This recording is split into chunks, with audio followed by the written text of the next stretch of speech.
ಪ್ರೀತಿ ವಿದ್ಯಾರ್ಥಿಗಳೇ, first year BCom ಮತ್ತೆ BBA first ಸೆಮ್ನ ವಿದ್ಯಾರ್ಥಿಗಳಿಗೆ ದಾವಣಗೆರೆ ವಿಶ್ವವಿದ್ಯಾಲಯ ನಿಗದಿಪಡಿಸಿರುವಂತಹ ಕನ್ನಡ ಅಸ್ಮಿತೆ ಭಾಗ 1 ಈ ಪಠ್ಯದಲ್ಲಿ 2ನೇ ಘಟಕ ಜಾಗತೀಕರಣ ಅನ್ನುವಂಥದ್ದು. ಮೊದಲನೇ ಘಟಕದ ಬಗ್ಗೆ ಅಂದ್ರೆ ಸಮಾಜ ಅನ್ನುವಂಥ ಘಟಕದ ಬಗ್ಗೆ ನಾವು ಈಗಾಗಲೇ ಚರ್ಚೆ ಮಾಡಿದೀವಿ. 2ನೇ ಘಟಕ ಜಾಗತೀಕರಣ. ಜಾಗತೀಕರಣ ಅನ್ನುವಂಥದ್ದು ಆಕ್ಚುಲಿ ಗ್ಯಾಟ್ ಒಪ್ಪಂದದ ನಂತರ ಅದಕ್ಕಿಂತ ಪೂರ್ವದಲ್ಲಿ ಡಂಕಲ್ ಪ್ರಸ್ತಾವನೆ, ನಂತರ ಅದು ಅಧಿಕೃತ ರೂಪಕ್ಕೆ ಬಂದು ಗ್ಯಾಟ್ ಒಪ್ಪಂದ ಅನ್ನುವಂಥದ್ದು ಆಯ್ತು. ಆ ಗ್ಯಾಟ್ ಒಪ್ಪಂದದ ಹಿನ್ನೆಲೆಯಲ್ಲಿ ಏನಾಯ್ತು ಅಂತಂದ್ರೆ, ಇಡೀ ವಿಶ್ವದಾದ್ಯಂತ ಆ ಒಪ್ಪಂದಕ್ಕೆ ಸಹಿ ಮಾಡಿರುವಂತಹ ದೇಶಗಳಲ್ಲಿ ಮುಕ್ತವಾಗಿರುವಂತ ಅಂದ್ರೆ ಕೆಲವು ಹಂತಗಳ ಬಳಿಕ ಮುಕ್ತ ವ್ಯಾಪಾರ ಅನ್ನುವಂಥದ್ದು ಸಾಧ್ಯ ಆಗ್ಬೇಕು ಅನ್ನುವಂಥದ್ದು. ಇದು ತುಂಬಾ ಮುಖ್ಯವಾಗಿ ವ್ಯಾಪಾರ ವಹಿವಾಟುಗಳಿಗೆ ಸಂಬಂಧಪಟ್ಟಂತ ಒಂದು ಒಪ್ಪಂದ ರಾಷ್ಟ್ರಗಳ ನಡುವೆ. ವಿಶ್ವ ವ್ಯಾಪಾರ ಸಂಸ್ಥೆ ಅನ್ನುವಂಥದ್ದು ಇದರ ತುಂಬಾ ಮುಖ್ಯವಾಗಿರುವಂತಹ ನೇತೃತ್ವವನ್ನು ವಹಿಸಿ ಇದಕ್ಕೆ ಚಾಲನೆಯನ್ನು ಕೊಟ್ಟು ಮುಂದುವರೆದಂತ ದೇಶಗಳ ಹಿತಾಸಕ್ತಿಗಳು ಕೂಡ ಇಲ್ಲಿ ತುಂಬಾ ಪ್ರಬಲವಾಗಿದ್ವು. ಆದರೆ ಜಾಗತೀಕರಣ ಅನ್ನುವಂಥದ್ದು ಅಷ್ಟಕ್ಕೆ ನಿಲ್ಲಿಲ್ಲ, ವ್ಯಾಪಾರಕ್ಕೆ ನಿಲ್ಲಿಲ್ಲ. ಅಲ್ಲೇನಾಯ್ತು ಅಂತಂತಂದ್ರೆ, ವ್ಯಾಪಾರ ಅನ್ನುವಂಥದ್ದು ಲಾಭದ ದೃಷ್ಟಿಯಿಂದ ಪ್ರತಿ ದೇಶದ ಪ್ರತಿಯೊಂದು ಸರಕು ಸಾಮಗ್ರಿಗಳು ಮಾತ್ರವಲ್ಲದೆ ಅಲ್ಲಿರುವಂತಹ ಭಾಷೆ, ಸಂಸ್ಕೃತಿ, ಆಚಾರ ವಿಚಾರ, ಮನುಷ್ಯರು, ಜೀವಿಗಳು, ಸಸ್ಯಗಳು ಇತ್ಯಾದಿಗಳಿಗೆ ಆ ಸಂಪ್ರದಾಯ ಆಚರಣೆಗಳು, ಸಂಸ್ಕೃತಿ ಇತ್ಯಾದಿಗಳೆಲ್ಲವನ್ನು ಕೂಡ ಸರಕು ಅನ್ನುವಂತ ಒಂದು ಪರಿಭಾಷೆ ಒಳಗಡೆ ತಗೊಂಡ್ಬಿಟ್ಟು. ಸೊ ಹಾಗಾಗಿ ಏನಂತಂತಂದ್ರೆ ಅವಕ್ಕೆಲ್ಲನೂ ಕೂಡ ಬೆಲೆ ಕಟ್ಟೋದಕ್ಕೆ ಶುರು ಮಾಡಿದ್ರು. ಸೊ ಹಾಗಾಗಿ ಏನಾಯ್ತು ಅಂತಂದ್ರೆ, ಮನುಷ್ಯನು ಕೂಡ ಇಲ್ಲಿ ಒಬ್ಬ ಸರಕಾದ, ಮನುಷ್ಯನು ಕೂಡ ಒಬ್ಬ ಗಿರಾಕಿ ಆಗ್ತಾ ಇದೆ. ಅಂದ್ರೆ ಮನುಷ್ಯನಿಗೆ ಈ ಜಾಗತೀಕರಣದ ಸಂದರ್ಭದಲ್ಲಿ ಇರುವಂತದ್ದು ಏನು ಅಂತಂತಂದ್ರೆ, ಎರಡು ರೀತಿಯ ಅಸ್ತಿತ್ವ. ಇಲ್ಲ ಅವನು ಏನಂತಂತಂದ್ರೆ ಗಿರಾಕಿ, ಅಥವಾ ಅವನು ಕೂಡ ಒಂದು ಸರಕು. ಸೊ ಹಾಗಾಗಿ ಏನಂತಂತಂದ್ರೆ, ಜಾಗತೀಕರಣ ಅನ್ನುವಂಥದ್ದು ಮನುಷ್ಯನ ಮನುಷ್ಯತ್ವಕ್ಕೆ ಬೆಲೆ ಕೊಡಲಾಗದಂತಹ ಒಂದು ಪ್ರಕ್ರಿಯೆಯಾಗಿ ಜಾರಿಗೆ ಬಂದಿತ್ತು. ಸೊ ಅದು ಮಾನವೀಯತೆಯನ್ನ ಕಡೆಗಣಿಸ್ತು. ಈ ಮಾನವೀಯತೆಯನ್ನ ಕಡೆಗಣಿಸಿ ಲಾಭ ಅಥವಾ ವ್ಯಾಪಾರ ವಹಿವಾಟುಗಳೇ ಮುಖ್ಯ ಮತ್ತು ಆರ್ಥಿಕ ಹಿತಾಸಕ್ತಿಗಳೇ ಮುಖ್ಯವಾಗಿರುವಂತಹ ಕಾರಣದಿಂದ ಏನಾಯ್ತು ಅಂತಂದ್ರೆ, ಇಡೀ ಬೇರೆ ಬೇರೆ ದೇಶಗಳಲ್ಲಿ ದೇಶಗಳನ್ನೇ ಕಂಟ್ರೋಲ್ ಮಾಡುವಂತ, ನಿಯಂತ್ರಿಸುವಂತ ಹಂತದ ಅಥವಾ ಆ ಮಟ್ಟದ ಬಹುರಾಷ್ಟ್ರೀಯ ಕಂಪನಿಗಳ ಅಸ್ತಿತ್ವ ಉಂಟಾಯ್ತು. ಅವು ದೇಶದ ಆಡಳಿತ ವ್ಯವಸ್ಥೆಯನ್ನ ಪರೋಕ್ಷವಾಗಿ ಬಂಡವಾಳಶಾಹಿಯ ಮುಖಾಂತರ, ತಮ್ಮ ಹಣದ ಬಲದ ಮುಖಾಂತರ ನಿಯಂತ್ರಿಸುವಂತಹ ಮತ್ತೆ ಅಲ್ಲಿರುವಂತಹ ಅಧಿಕಾರವನ್ನ, ಪ್ರಭುತ್ವವನ್ನ ತಮ್ಮ ನಿಯಂತ್ರಣಕ್ಕೆ ತೆಗೆದುಕೊಳ್ಳುವಂತ, ಜನತೆಯನ್ನ ಕಡೆಗಣಿಸುವಂತ ಅಥವಾ ಜನರ ಹಿತಾಸಕ್ತಿಯನ್ನ, ಸಾರ್ವತ್ರಿಕ ಹಿತಾಸಕ್ತಿಯನ್ನ ಕಡೆಗಣಿಸುವಂತ ಒಂದು ಕೆಲಸ ಮಾಡಿದ್ರು. ಜನರು ಬದುಕುವಂಥದ್ದು, ಜೀವನ ಮಾಡುವಂಥದ್ದು, ಸಫಲ ಜೀವನವನ್ನ ಮಾಡುವಂಥದ್ದು, ಸಾರ್ಥಕತೆಯ ಜೀವನ ಮಾಡುವಂಥದ್ದು ಮುಖ್ಯ ಅಲ್ಲ. ಬದಲಿಗೆ ಇಲ್ಲೇನಾಯ್ತು ಅಂತಂತಂದ್ರೆ, ಜನರು ತಮ್ಮ ಸರಕುಗಳನ್ನ ಕೊಳ್ಳುವಂಥವ್ರಾಗಿರ್ಬೇಕಷ್ಟೆ, ಅಥವಾ ಅವರ ಜನರ ಜೀವನ ಹೆಂಗಿರ್ಬೇಕು ಅಂತಂದ್ರೆ, ಅವರು ಇಲ್ಲ ಒಂದು ಸರಕಾಗ್ಬೇಕು, ಅವರು ಸರಕೆ ಆಗ್ಬೇಕಷ್ಟೆ. ಅವರ ಆಚರಣೆಗಳು ಸರಕಾಗ್ಬೇಕು, ಅವರ ಸಂಸ್ಕೃತಿ ಸರಕಾಗ್ಬೇಕು, ಅವರ ರೀತಿ ರಿವಾಜುಗಳು ಸರಕಿನ ಮಟ್ಟಕ್ಕೆ ಇಳಿಬೇಕು, ಅವರದನ್ನ ಕೊಡ್ಕೊಳ್ಬೇಕು. ಈ ರೀತಿಯ ಇದು ಒಂದು ವಿದ್ಯಮಾನ ಚಾಲ್ತಿಗೆ ಬಂತು. ಸೊ ಹಾಗಾಗಿ ಏನಂತಂದ್ರೆ, ಮನುಷ್ಯನ ಜೀವಕ್ಕೆ ಬೆಲೆ ಇಲ್ಲದಂತಾಯ್ತು, ಮನುಷ್ಯನ ಅಸ್ತಿತ್ವಕ್ಕೆ ಬೆಲೆ ಇಲ್ಲದಾಯ್ತು. ಬದಲಿಗೆ ವಸ್ತುವಿಗೆ ಬೆಲೆ ಬಂತು, ಅಥವಾ ಮನುಷ್ಯನ ಅಸ್ತಿತ್ವಕ್ಕೆ ಬೆಲೆ ಅವನು ವಸ್ತು ಆದಾಗ ಬಂತು. ಸೊ ಮನುಷ್ಯನನ್ನು ಕೂಡ ವಸ್ತುವಿನ ರೀತಿಯಲ್ಲಿ ಕಾಣುವಂಥದ್ದಾಯ್ತು. ಸೊ ಹಾಗಾಗಿ ಏನಂತಂತಂದ್ರೆ, ಇದು ತುಂಬಾ ಮುಂದಕ್ಕೆ ಹೋಗ್ಬಿಟ್ಟು ಏನಾಯ್ತು ಅಂತಂತಂದ್ರೆ, ನಮ್ಮ ಸಮಾಜ, ಸಂಸ್ಕೃತಿ, ನಾಗರಿಕತೆ, ಕಲೆ ಅಥವಾ ಶಾಲೆ, ಶಿಕ್ಷಣ ಇತ್ಯಾದಿಗಳೆಲ್ಲನೂ ಕೂಡ ವ್ಯಾಪಾರ ವಹಿವಾಟಿನ ವ್ಯಾಪ್ತಿ ಒಳಗಡೆ ಬಂತು. ಈವನ್ ಎಲ್ಲಿವರೆಗೆ ಇದರ ಕಬಂಧ ಬಾಹುಗಳು ಚಾಚಿದ್ವು ಅಂತಂದ್ರೆ, ಯುದ್ಧಗಳು ಕೂಡ ಏನಾಗ್ವು ಅಂತಂತಂದ್ರೆ ವ್ಯಾಪಾರ ವಹಿವಾಟಿನ ಸಾಧನೆಗಳಾಗ್ಬಿಡ್ತು. ಯುದ್ಧನೂ ಕೂಡ ನಡೆಯುವಂಥದ್ದು ವ್ಯಾಪಾರದ ಹಿತಾಸಕ್ತಿಯ ಹಿನ್ನೆಲೆಯಲ್ಲಿ ಅನ್ನುವಂಥದ್ದು ಈಗ ನಮ್ಮ ಅರಿವಿಗೆ ಬರ್ತಾ ಇದೆ. ಸೊ ಹಾಗಾಗಿ ಏನಂತಂತಂದ್ರೆ, ಯುದ್ಧನೂ ಕೂಡ ಪ್ರಪಂಚದ ಎಲ್ಲಾದ್ರೂ ಒಂದ್ ಕಡೆ ಅಥವಾ ಹಲವು ಕಡೆ ನಿಯತವಾಗಿ ನಡೀತಾನೆ ಇರಬೇಕು. ಯಾಕೆ ಅಂತಂದ್ರೆ, ಯುದ್ಧಾಸ್ತ್ರಗಳು ಮಾರಾಟ ಆಗ್ತಾ ಇರಬೇಕು, ಯುದ್ಧ ವಿಮಾನಗಳು ಮಾರಾಟ ಆಗಬೇಕು, ಅಥವಾ ಬಾಂಬುಗಳು ಮಾರಾಟ ಆಗ್ಬೇಕು, ಮದ್ದುಗುಂಡುಗಳು ಮಾರಾಟ ಆಗ್ಬೇಕು. ಸೊ ಅದಕ್ಕೆ ಎದೆ ಒಡ್ಡುವಂತವ್ರು ಯಾರು ಅಂತಂದ್ರೆ ಮನುಷ್ಯರು, ನಗರಗಳು, ಮನುಷ್ಯರು ಬದುಕಿ ಬಾಳುವಂತ ಸಂಸ್ಕೃತಿಗಳು. ಆದ್ರೆ ಅದರ ಚಿಂತೆ ಇಲ್ಲ, ಅದಕ್ಕೆ ಯಾರು ಕೂಡ ಬೆಲೆ ಕೊಡೋದಿಲ್ಲ. ಬೆಲೆ ಯಾವುದಕ್ಕಿದೆ ಅಂತಂದ್ರೆ ಯಾವುದು ನಮಗೆ ಆರ್ಥಿಕ ಲಾಭವನ್ನು ತಂದುಕೊಡುತ್ತೋ ಅದು. ಸೊ ಜಾಗತೀಕರಣ ಅನ್ನುವಂಥದ್ದು ಈ ರೀತಿಯದ್ದು. ಇದರ ಪ್ರಾರಂಭ ಹೆಂಗಾಯ್ತು ಅಂತಂದ್ರೆ ಇದರ ಆಧುನಿಕ ರೂಪ ಈ ರೀತಿ ಆಯ್ತು. ಆದ್ರೆ ಸಾಂಪ್ರದಾಯಿಕವಾಗಿರುವಂತ ಒಂದು ಪರಿಸ್ಥಿತಿಯನ್ನ ಹೊಂದಿದಂತ ಭಾರತ ಅಥವಾ ಕರ್ನಾಟಕದ ಸಂದರ್ಭದಲ್ಲಿ ಬ್ರಿಟಿಷರ ಅಥವಾ ಯುರೋಪಿಯನ್ನರ ಆಗಮನದ ಜೊತೆಗೆ ನಮಗೆ ಆಧುನಿಕತೆ ಅನ್ನುವಂಥದ್ದು ಪ್ರವೇಶ ಆಯಿತು. ಈ ಆಧುನಿಕತೆನೇ ಏನಾಯ್ತು ಅಂತಂತಂದ್ರೆ, ಆಧುನಿಕತೆ ಅನ್ನುವಂಥದ್ದು ಇಡೀ ಯುರೋಪ್ ಖಂಡದ ಒಂದು ರೀತಿಯ ಬೇರೆ ಬೇರೆ ರೀತಿಯ ಅಂದ್ರೆ ನಾಗರಿಕ ವ್ಯವಸ್ಥೆ, ಆಡಳಿತ ವ್ಯವಸ್ಥೆ, ಅಥವಾ ಅಲ್ಲಿರುವಂತಹ ಸಾಂಸ್ಕೃತಿಕ ವ್ಯವಸ್ಥೆ, ಕಾನೂನು ವ್ಯವಸ್ಥೆ, ಪೊಲೀಸ್ ವ್ಯವಸ್ಥೆ, ಸಂಚಾರಿ ವ್ಯವಸ್ಥೆ, ಶಿಕ್ಷಣ ವ್ಯವಸ್ಥೆ, ಇವೆಲ್ಲನೂ ಕೂಡ ಏನಾಯ್ತು ಅಂತಂದ್ರೆ ಹೊಸದಾಗಿ ಏನಾಯ್ತು, ಈ ಒಂದು ವ್ಯವಸ್ಥೆ ಈಗಾಗಲೇ ಸ್ಥಿತವಾಗಿರುವಂತಹ ಭಾರತ ಅಥವಾ ಕರ್ನಾಟಕ ಅಥವಾ ಭಾರತದ ಇತರ ಪ್ರದೇಶಗಳಲ್ಲಿ ಆಗಮಿಸ್ತು. ಸಂಚಾರಿ ವ್ಯವಸ್ಥೆ ಹೊಸ ರೂಪದಲ್ಲಿ ಬಂತು, ರೈಲು ಗಾಡಿ ಬಂತು, ವಿದ್ಯುತ್ ಬಂತು, ವಿಶ್ವವಿದ್ಯಾಲಯಗಳು ಸ್ಥಾಪನೆ ಆದವು, ಸಾರ್ವಜನಿಕ ಶಾಲೆಗಳು ಸ್ಥಾಪನೆ ಆದವು. ಪಾಸಿಟಿವ್ ಆಗಿರುವಂತ, ಧನಾತ್ಮಕವಾಗಿರುವಂತ ಅಂಶಗಳು ಹಲವಿದ್ದಾವೆ. ಕಾನೂನು ಸುವ್ಯವಸ್ಥೆ, ನ್ಯಾಯಾಲಯಗಳು, ಕೋರ್ಟ್ ಕಚೇರಿಗಳು ಇತ್ಯಾದಿಗಳೆಲ್ಲನೂ ಕೂಡ ಏನು ಇಲ್ಲಿ ಜಾರಿಗೆ ಬಂದಿದ್ದಾವೆ. ಆದ್ರೆ ಇದು ಜಾರಿಗೆ ಬರುವಂತ ಸಂದರ್ಭದಲ್ಲಿ ಇವೆಲ್ಲನೂ ಕೂಡ ಈ ಸಾಂಪ್ರದಾಯಿಕವಾಗಿರುವಂತ ಅಥವಾ ಇಲ್ಲಿ ಒಂದು ನಿರ್ದಿಷ್ಟವಾಗಿರುವಂತ ಸಾಂಪ್ರದಾಯ ಅನ್ನುವ ಸಾಂಪ್ರದಾಯಿಕ ಅಥವಾ ಪರಂಪರೆ ಅನ್ನುವಂಥದ್ದನ್ನ ಇಲ್ಲಿ ನಾನು ನಕಾರಾತ್ಮಕವಾಗಿ ಹೇಳ್ತಾ ಇಲ್ಲ. ಇಲ್ಲಿ ತತ್ಸಂದರ್ಭದಲ್ಲಿ ಇದ್ದಂತ ಪರಿಸ್ಥಿತಿ ಅನ್ನುವಂತ ಅರ್ಥದಲ್ಲಿ ಹೇಳ್ತಾ ಇದ್ದೀನಿ. ಸೊ ಈ ಒಂದು ಪರಂಪರೆ ಅಂದ್ರೆ ಭಾರತದ ಅಥವಾ ಕರ್ನಾಟಕದ ಒಂದು ಸಾಂಪ್ರದಾಯಿಕ ಪರಂಪರೆ ಇದ್ದಂತ ಸಂದರ್ಭದಲ್ಲಿ ಹೊಸ ರೀತಿಯ ಹೊರಗಿನಿಂದ ಬಂದಂತ ಅನೇಕ ರೀತಿಯ ಆಗಮನಗಳು ಇವು ಜರುಗದು. ಇವನ್ನ ಜನ ಹೊಸದಾಗಿ ಅತ್ಯಂತ ವಿಸ್ಮಯದಿಂದ ನೋಡಿದ್ರು.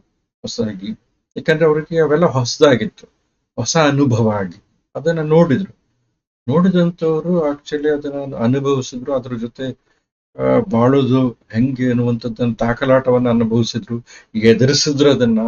ಆಮೇಲೆ ಅದ್ರ ಜೊತೆ ಹೊಂದಾಣಿಕೆ ಮಾಡ್ಕೊಂಡ್ರು, ಅದ್ರ ಒಟ್ಟಿಗೆನೂ ಕೂಡ ಓದಂಥವ್ರು ಇದ್ದಾರೆ.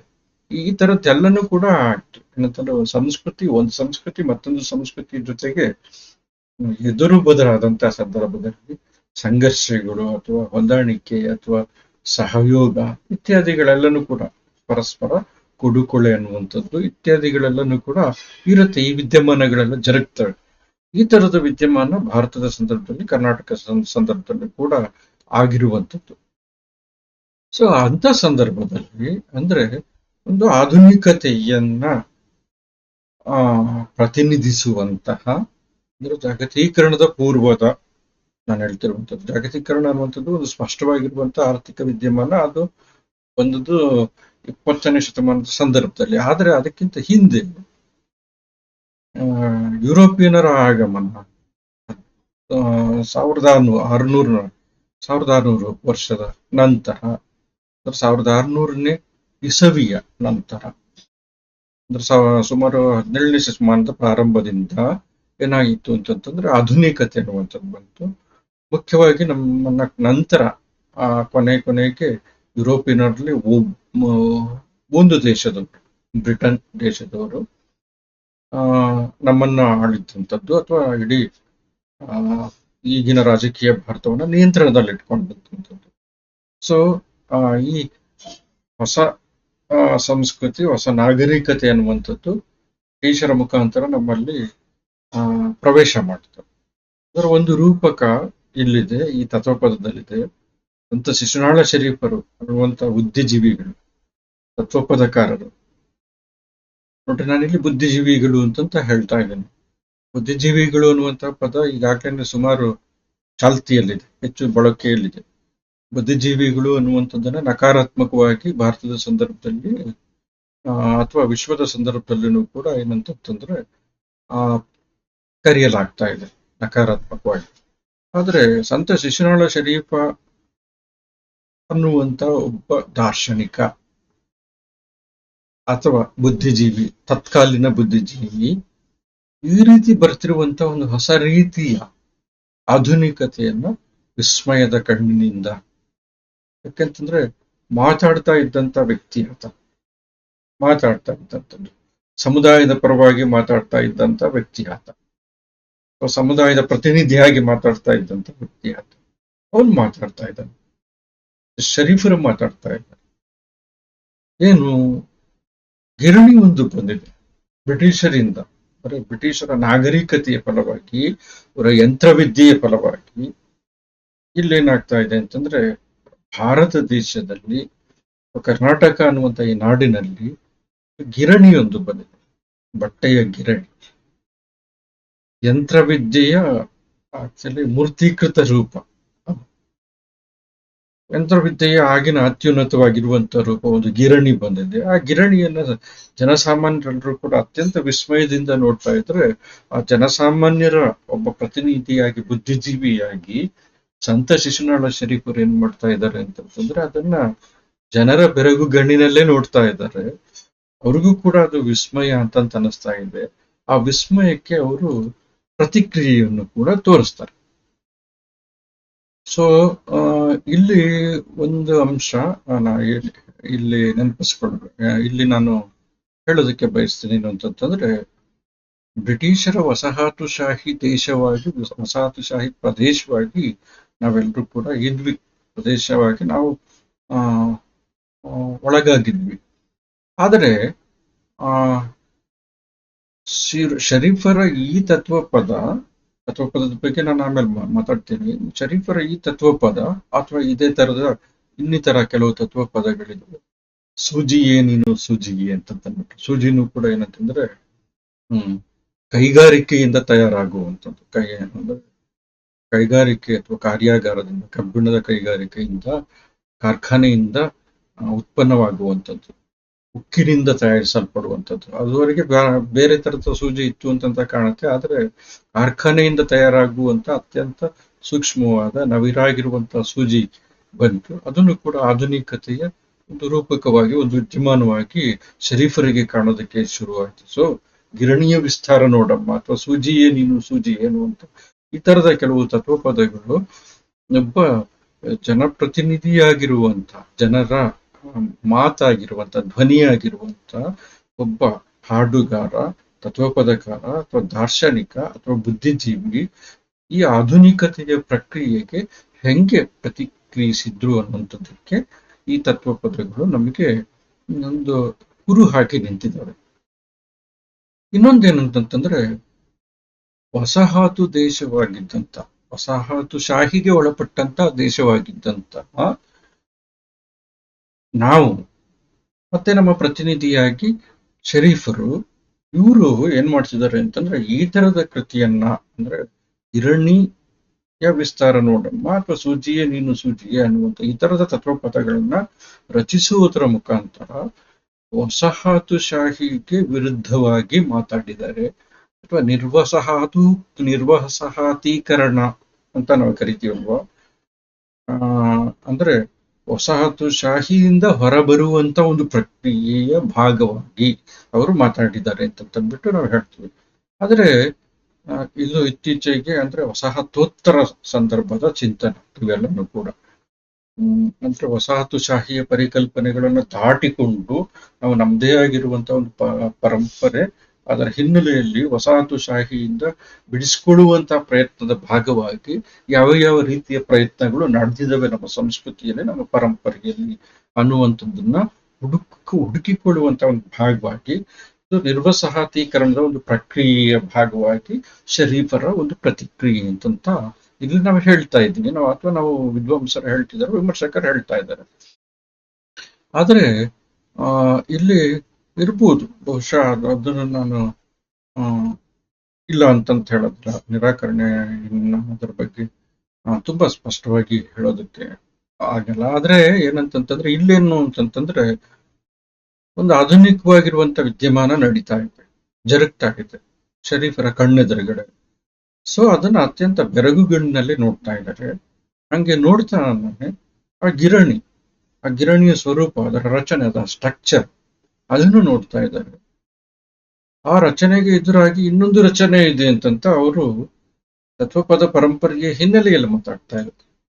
ಮತ್ತದು ಅವರಿಗೆ ಅದು ಸಹಜನೂ ಕೂಡ ಆಗಿತ್ತು. ಸೊ ಹಾಗಾಗಿ ಆ ಹಿನ್ನೆಲೆಯಲ್ಲಿ ಅದನ್ನು ಮಾತಾಡ್ತಾರೆ. ನಾವು ಅದನ್ನೇ ನಾವೇನ್ ಮಾಡ್ತಿದೀವಿ ಅಂತಂದ್ರೆ ಅದರ ವಸಾಹತೀಕರಣ ಅಂತಂತ, ಡಿಕಲೋನಿಯಲೈಸೇಷನ್ ಅಂತ ಅಂದ್ಬಿಟ್ಟು ನಾವು ಅದನ್ನ ಕರಿತಿದೀವಿ. ಸೊ ಅದು ನಿಜವಾಗಿಯೂ ಕೂಡ ಆ ಥರದ್ದಾಗಿತ್ತ? ಯಾಕಂತಂದ್ರೆ ಈ ವಸಾಹತೀಕರಣ ಅನ್ನುವಂಥದ್ದು ಇತ್ತೀಚಿನ ಪರಿಭಾಷೆ, ಅದು ವಸಾಹತೋತ್ತರ ಸಂದರ್ಭದ ಅಧ್ಯಯನದ ಪರಿಭಾಷೆ. ಆದ್ರೆ ಆ ಥರದ ಒಂದು ತಿಳುವಳಿಕೆ, ಆ ಥರದ ಒಂದು ಅರ್ಥ ಇಟ್ಕೊಂಡು ಶರೀಫರು ಬರ್ತಿದ್ದಾರ ಅಂತ ನೋಡಿದ್ರೆ ಪ್ರಶ್ನಾತ್ಮಕ ಚಿಹ್ನೆನೂ ಕೂಡ ನಮ್ಮ ಎದುರುಗಡೆ ನಿಂತ್ಕೊಳ್ಳುತ್ತೆ ಅನ್ನುವಂಥದ್ದು. ಅದಿರ್ಲಿ, ಅದು ಒಂದು ವಿಷಯ. ಈಗ ಗಿರಣಿ ವಿಸ್ತಾರ ನೋಡೋಣ. ಈ ತತ್ವಪದದ ಬಗ್ಗೆ ನಾನು ಮಾತಾಡೋದಕ್ಕೆ ಮುಂಚೆ ತತ್ವಪದ ಅಂತ ನಾನು ಹೇಳ್ತಾ ಇದ್ದೀನಿ. ತತ್ವಪದ ಸಂಪ್ರದಾಯ ಅನ್ನುವಂಥದ್ದು ಆಕ್ಚುಲಿ ನಮ್ಮ ಪರಂಪರೆಯಲ್ಲಿ ಬಂದಿದೆ. ಹೆಂಗೆ ಚಂಪು ಸಂಪ್ರದಾಯ ಬರುತ್ತೆ, ವಚನ ಸಂಪ್ರದಾಯ ಬಂದಿದೆ, ಷಟ್ಪದಿ ಸಂಪ್ರದಾಯ ಬಂದಿದೆ, ಅದೇ ತರ ಇವೆಲ್ಲನೂ ಕೂಡ ಏನಂತಂತಂದ್ರೆ ಒಂದು ಶಿಷ್ಟ ಶಿಕ್ಷಣ ವ್ಯವಸ್ಥೆಯ ವ್ಯಾಪ್ತಿ ಒಳಗಡೆ ಬಂದಿರುವಂಥದ್ದು. ಅದು ಗುರುಕುಲ ಆಗಿರ್ಲಿ, ಮಠಗಳಾಗಿರ್ಲಿ, ಅಥವಾ ಕೂಲಿ ಮಠಗಳು ಇತ್ಯಾದಿಗಳೆಲ್ಲ ಏನಾದ್ರೂ ಕರಿಬಹುದು.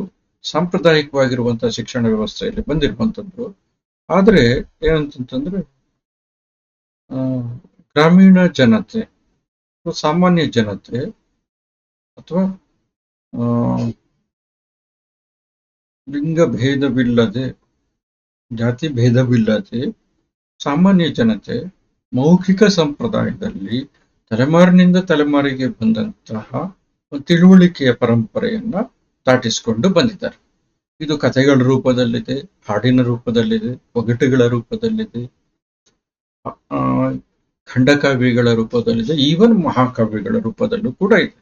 ಇದನ್ನು ನಾವು ಶಿಕ್ಷಣ ಅಂತಂದ್ಬಿಟ್ಟು ತುಂಬಾ ದಿನಗಳವರೆಗೆ ಪರಿಗಣಿಸಿರಲಿಲ್ಲ.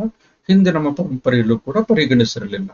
ಆದ್ರೆ ಈಗ ಅದನ್ನೆಲ್ಲನೂ ಕೂಡ ಏನಂತಂದ್ರೆ ನಮ್ಮ ಶಿಕ್ಷಣದಲ್ಲಿ ಮೌಖಿಕ ಶಿಕ್ಷಣದ ಭಾಗ, ಅದನ್ನು ಕೂಡ ಮೌಖಿಕ ಸಾಹಿತ್ಯ ಅಂತಂದ್ಬಿಟ್ಟು ನಾವು ಕರೀತಾ ಇದ್ದೀವಿ. ಸೊ ಈ ತರದ ಅಂದ್ರೆ ಮೌಖಿಕವಾಗಿರುವಂತ ಸಾಹಿತ್ಯ, ಇದನ್ನು ಸಾಹಿತ್ಯ ಅಂತಂದ್ಬಿಟ್ಟು ಅವರು ತಿಳ್ಕೊಂಡಿದ್ರ ಅಂದ್ರೆ ತತ್ವಪದಕಾರರು ತತ್ವಪದವನ್ನ ಹಾಡ್ತಾ ತತ್ವಪದವನ್ನ ಬದುಕ್ತಾ ಇದ್ರಲ್ಲ, ಸೊ ಅವ್ರು ಇದನ್ನ ಸಾಹಿತ್ಯ ಅಂತ ತಿಳ್ಕೊಂಡಿದ್ರ, ಅಥವಾ ತಮ್ಮ ಸಾಧನೆಯ ಅಥವಾ ಬದುಕಿನ ಸಾಫಲ್ಯ ಅಥವಾ ಸಾರ್ಥಕತೆಯನ್ನ ಹುಡುಕಿಕೊಳ್ಳುವಂತ ಭಾಗ ಆಗಿ ಇದನ್ನ ತಮ್ಮ ಜೊತೆಗೆ ಇಟ್ಕೊಂಡ್ರ ಅನ್ನುವಂಥದ್ದನ್ನು ಕೂಡ ಪ್ರಶ್ನೆ ಆಗತ್ತೆ. ಸೊ ಹಾಗಾಗಿ ಏನಂತಂದ್ರೆ ಇದು ಅವರಿಗೆ ಬರೀ ಸಾಹಿತ್ಯ ಅಲ್ಲ, ಅವರ ಸಾಧನೆಯ ಜೊತೆಗೇನೆ ಏನಂತಂದ್ರೆ ಸಾಧನೆಗೆ ಪೂರಕವಾಗಿ ಬಂದಂತಹ ಒಂದು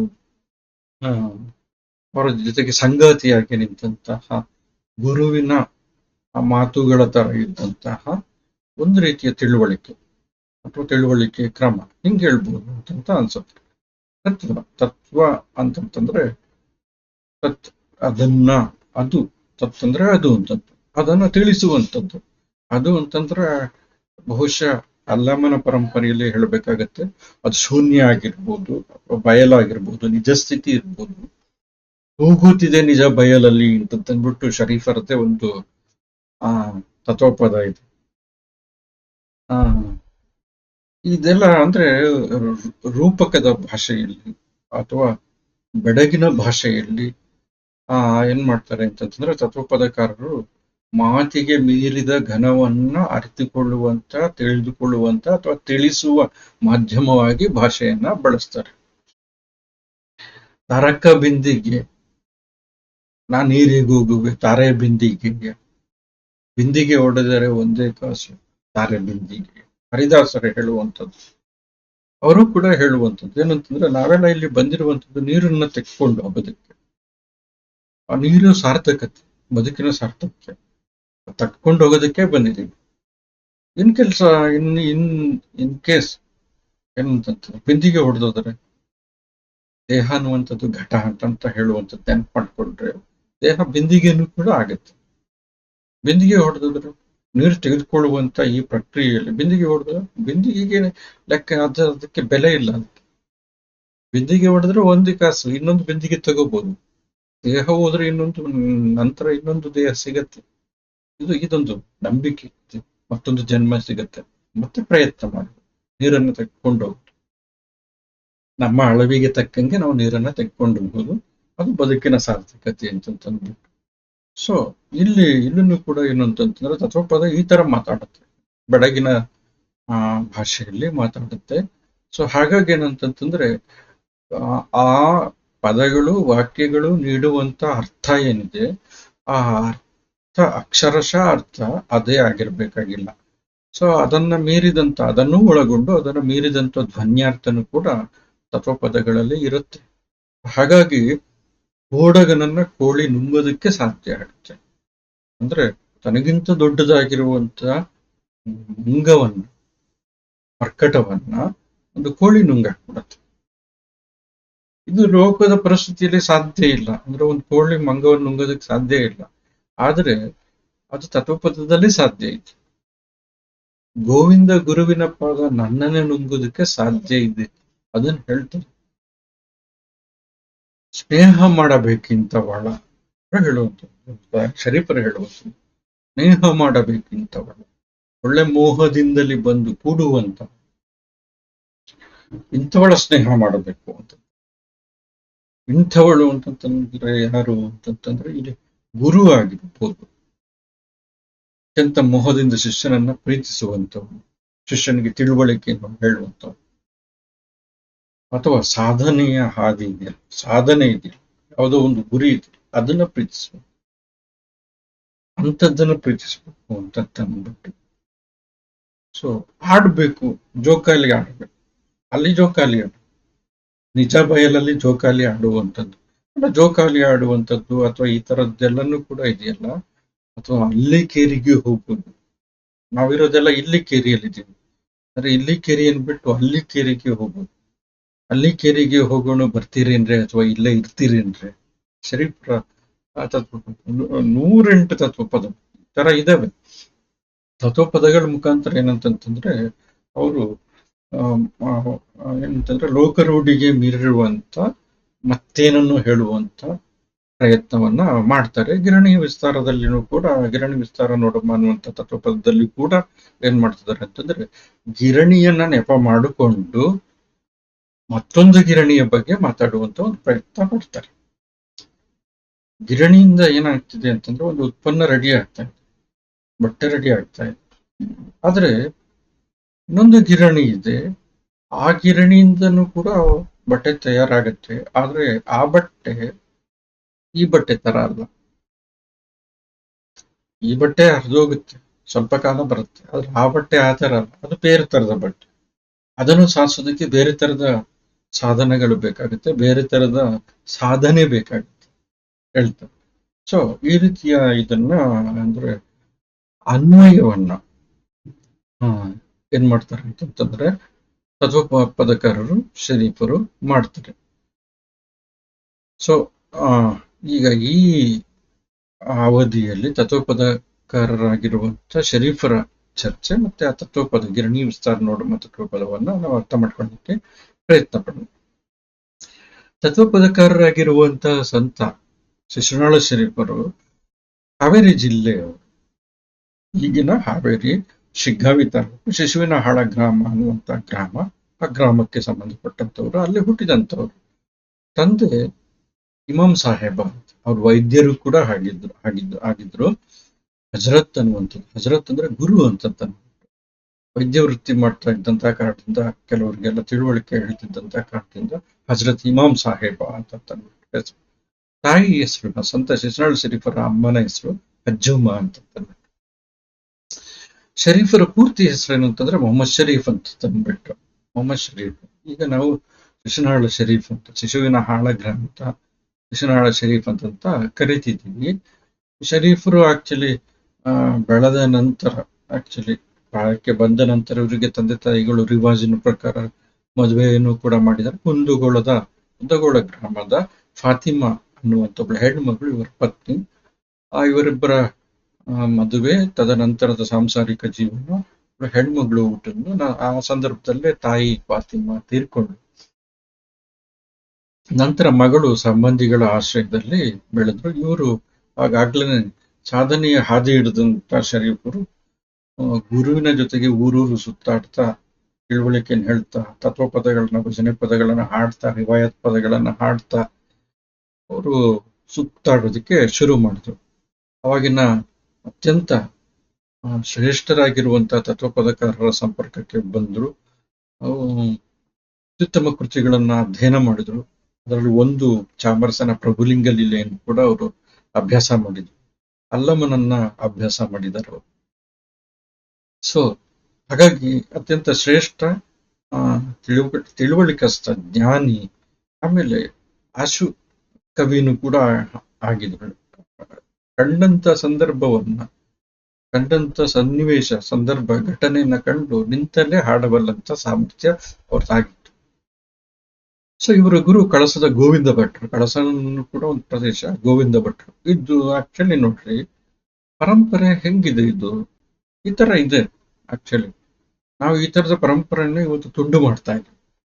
ಸಂತ ಶಿಶುನಾಳ ಶರೀಫರ ಪರಂಪರೆ ಯಾವ ತರ ಇದೆ, ಗುರು ಪರಂಪರೆ ಅಂದ್ರೆ ವೈದಿಕ ಬ್ರಾಹ್ಮಣ ಗೋವಿಂದ ಭಟ್ರು. ಗೋವಿಂದ ಭಟ್ಟರು ಏನ್ ಮಾಡ್ತಿದ್ದಾರೆ ಅಂತಂದ್ರೆ, ಶಿಶುನಾಳ ಶರೀಫರನ್ನ ತನ್ನ ಶಿಷ್ಯನನ್ನಾಗಿ ಸ್ವೀಕರಿಸ್ತಾರೆ. ಹಂಗೆ ಸಂತ ಮಹಿಪತಿ, ಇದು ಕಡ್ಕೋಳು ಮಡಿವಾಳಪ್ಪನವರು, ಕಡ್ಕೋಳು ಮಡಿವಾಳಪ್ಪನವರು ಚೆನ್ನೂರು ಜಲಾಲ್ ಸಾಬರನ್ನು ತನ್ನ ಶಿಷ್ಯನನ್ನಾಗಿ ಸ್ವೀಕರಿಸ್ತಾರೆ. ಮತ್ತೆ ಈ ತತ್ವಪದಗಳಲ್ಲಿ ಭಾಷೆಯ ಬಳಕೆ ಹೆಂಗಿರ್ತವೆ ಅಂತಂತಂದ್ರೆ, ಅದು ಕನ್ನಡ, ತೆಲುಗು, ಉರ್ದು ಎಲ್ಲ ಮಿಕ್ಸ್ ಆಗಿರ್ತವೆ. ಉರ್ದು ಪದಗಳು ಮತ್ತೆ ಕೆಲವು ತತ್ವಪದಗಳಲ್ಲಿ ಒಂದು ಸಾಲು ಕನ್ನಡ ಇರುತ್ತೆ, ಒಂದು ಸಾಲು ತೆಲುಗಿರುತ್ತೆ, ಒಂದು ಸಾಲು ಉರ್ದು ಇರುತ್ತೆ, ಹಿಂಗಿರುತ್ತೆ. ಅಥವಾ ಒಂದು ಪ್ಯಾರ ಉರ್ದು ಆಗಿದ್ರೆ ಇನ್ನೊಂದು ಪ್ಯಾರ ಕನ್ನಡ ಇರುತ್ತೆ, ಇನ್ನೊಂದು ಪ್ಯಾರ ತೆಲುಗಿರುತ್ತೆ, ಅಥವಾ ಕನ್ನಡ ಉರ್ದು ಹಿಂಗೂ ಇರುತ್ತೆ. ಸೊ ಈ ತರದ್ದು ಇದಾವೆ. ನಮಗೆ ಇದನ್ನ ನಾವು ಅರ್ಥ ಮಾಡ್ಕೊಳ್ಳೋದು ಆಕ್ಚುಲಿ ಹೆಂಗೆ, ಇದನ್ನ ಆಕ್ಚುಲಿ ಹಿಂಗೆ ಬದುಕಿ ಬಂದಿರುವಂತ ಜನ ನಮ್ಮ ಪರಂಪರೆಯಲ್ಲಿ ಈ ತರ ಇದೆ. ಸೊ ಹಾಗಾಗಿ ಇದು ಅವಾಗಿನ ತುಂಬಾ ಅಚ್ಚರಿ ವಿದ್ಯಮಾನವೇನಲ್ಲ, ಆದ್ರೆ ಕರ್ಮಠರಿಗೆ ಅದು ಏನಂತಂದ್ರೆ ಆಗದೆ ಇರುವಂತ ಸಂಗತಿ.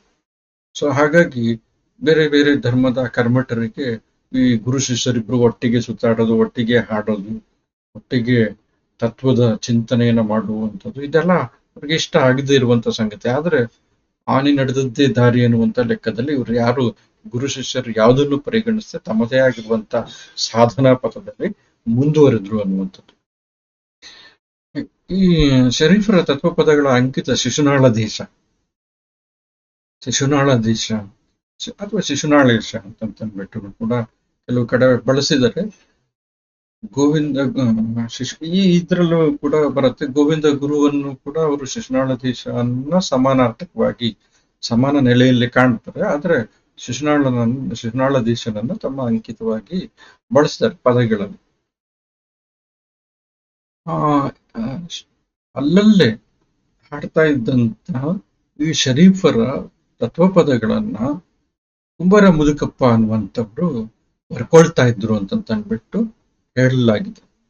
ಸೊ ಹಾಗಾಗಿ ಏನಂತಂತಂದ್ರೆ ತತ್ವಪದಗಳು ಹಾಗೆ ಹಾಡ್ತಾನೆ ಗಾಳಿಯಲ್ಲಿ ಲೀನವಾಗೋ ಬದಲು ನಮ್ಮೂರಿಗೆ ಉಳ್ಕೊಂಡು ಬಂದಿದೆ ಅಂತಂದ್ಬಿಟ್ಟು ಸುಮಾರು ಜನ ಈ ತತ್ವಪದಗಳನ್ನ ಸಂಗ್ರಹಿಸಿದರೆ.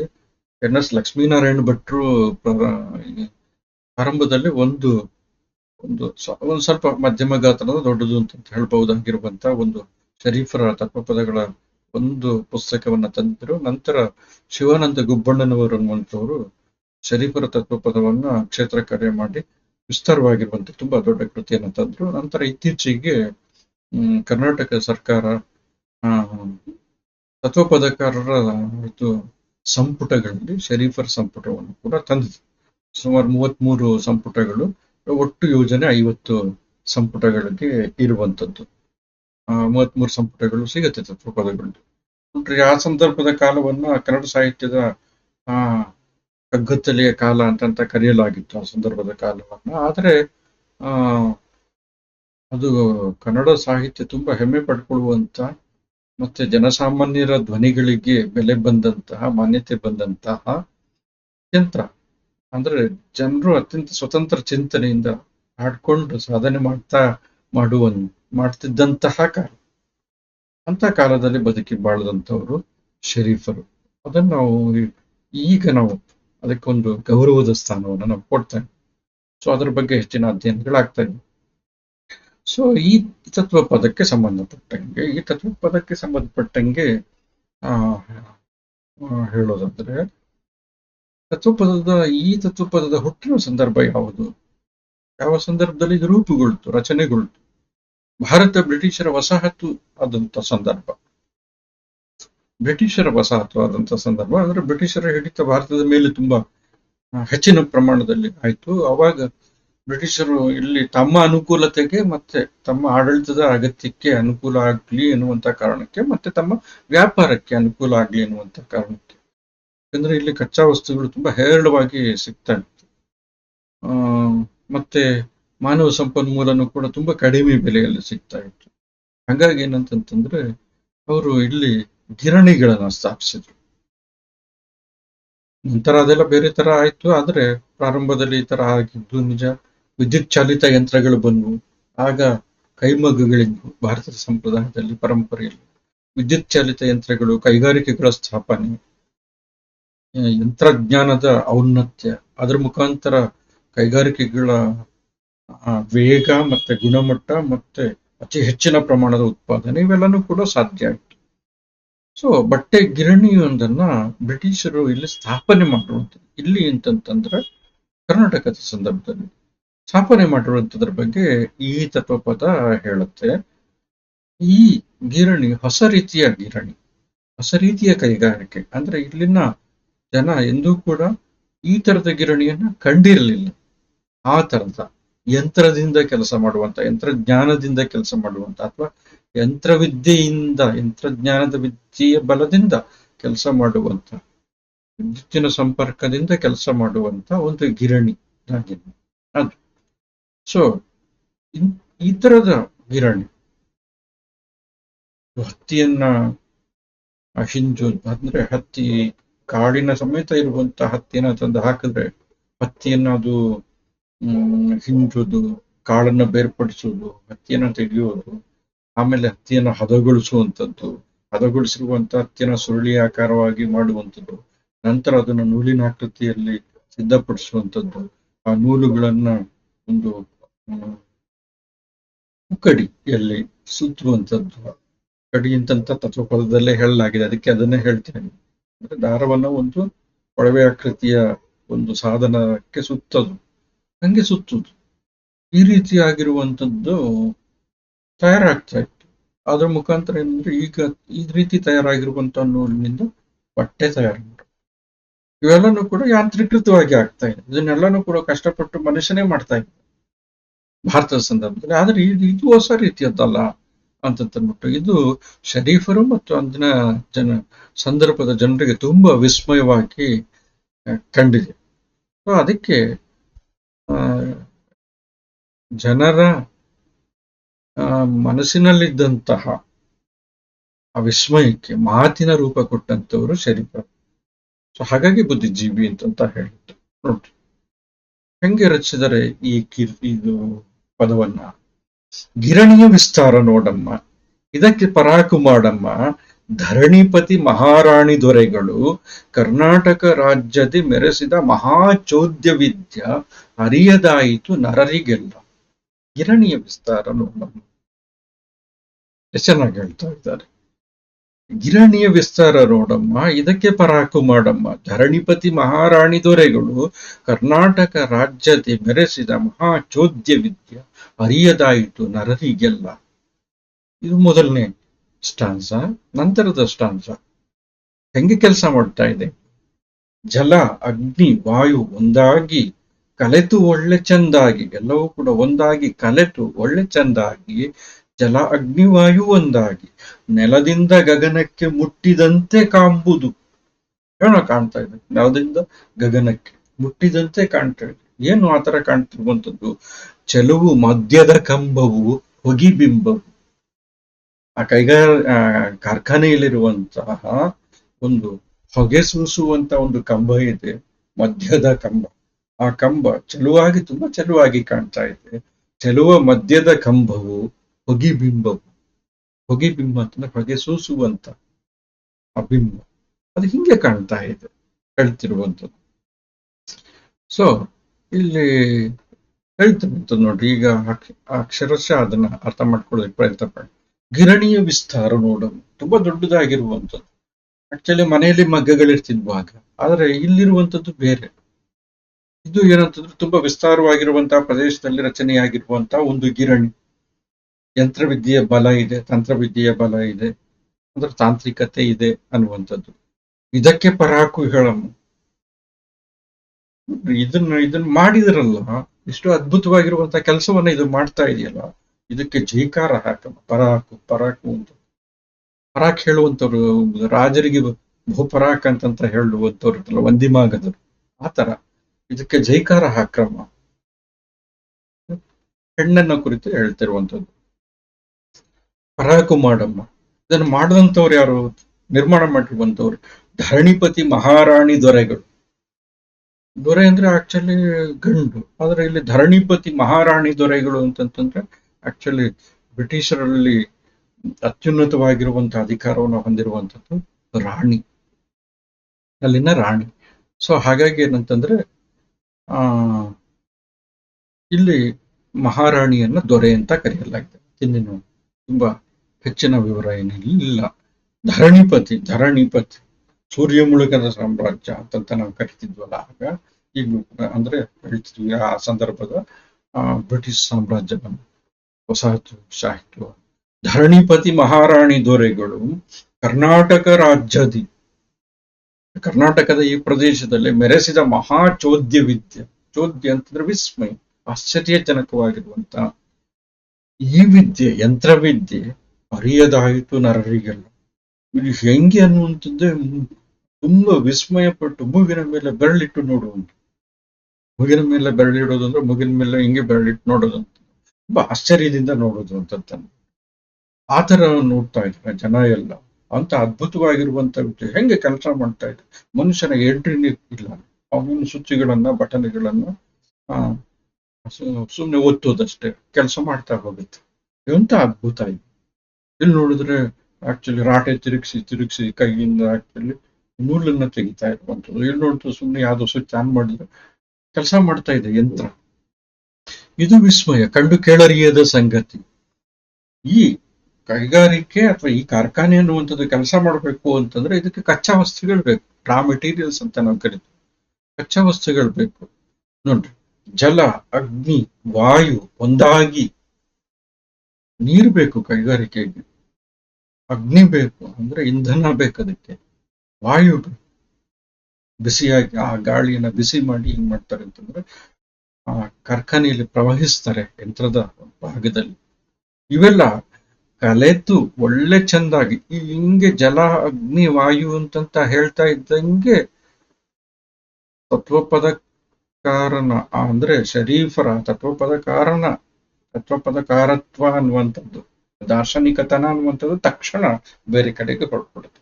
ಪಂಚಭೂತಗಳು ಅನ್ನುವಂತ ನೆಲೆಗೆ ಮುಂದೆ ಬರುತ್ತೆ. ಆದ್ರೆ ಇಲ್ಲಿ ಕಾರ್ಖಾನೆ ಅಂತಂತ ಬಂದಂತ ಸಂದರ್ಭದಲ್ಲಿ, ಗಿರಣಿ ಅಂತ ಬಂದಂತ ಸಂದರ್ಭದಲ್ಲಿ ಇವು ಪಂಚಭೂತಗಳು ಅಂತಂತ ಆಗೋದಿಲ್ಲ, ಬದಲಿಗೆ ಕಚ್ಚಾ ವಸ್ತುಗಳ ಅರ್ಥವನ್ನ ಪಡ್ಕೊಂಡ್ಬಿಡುತ್ತೆ.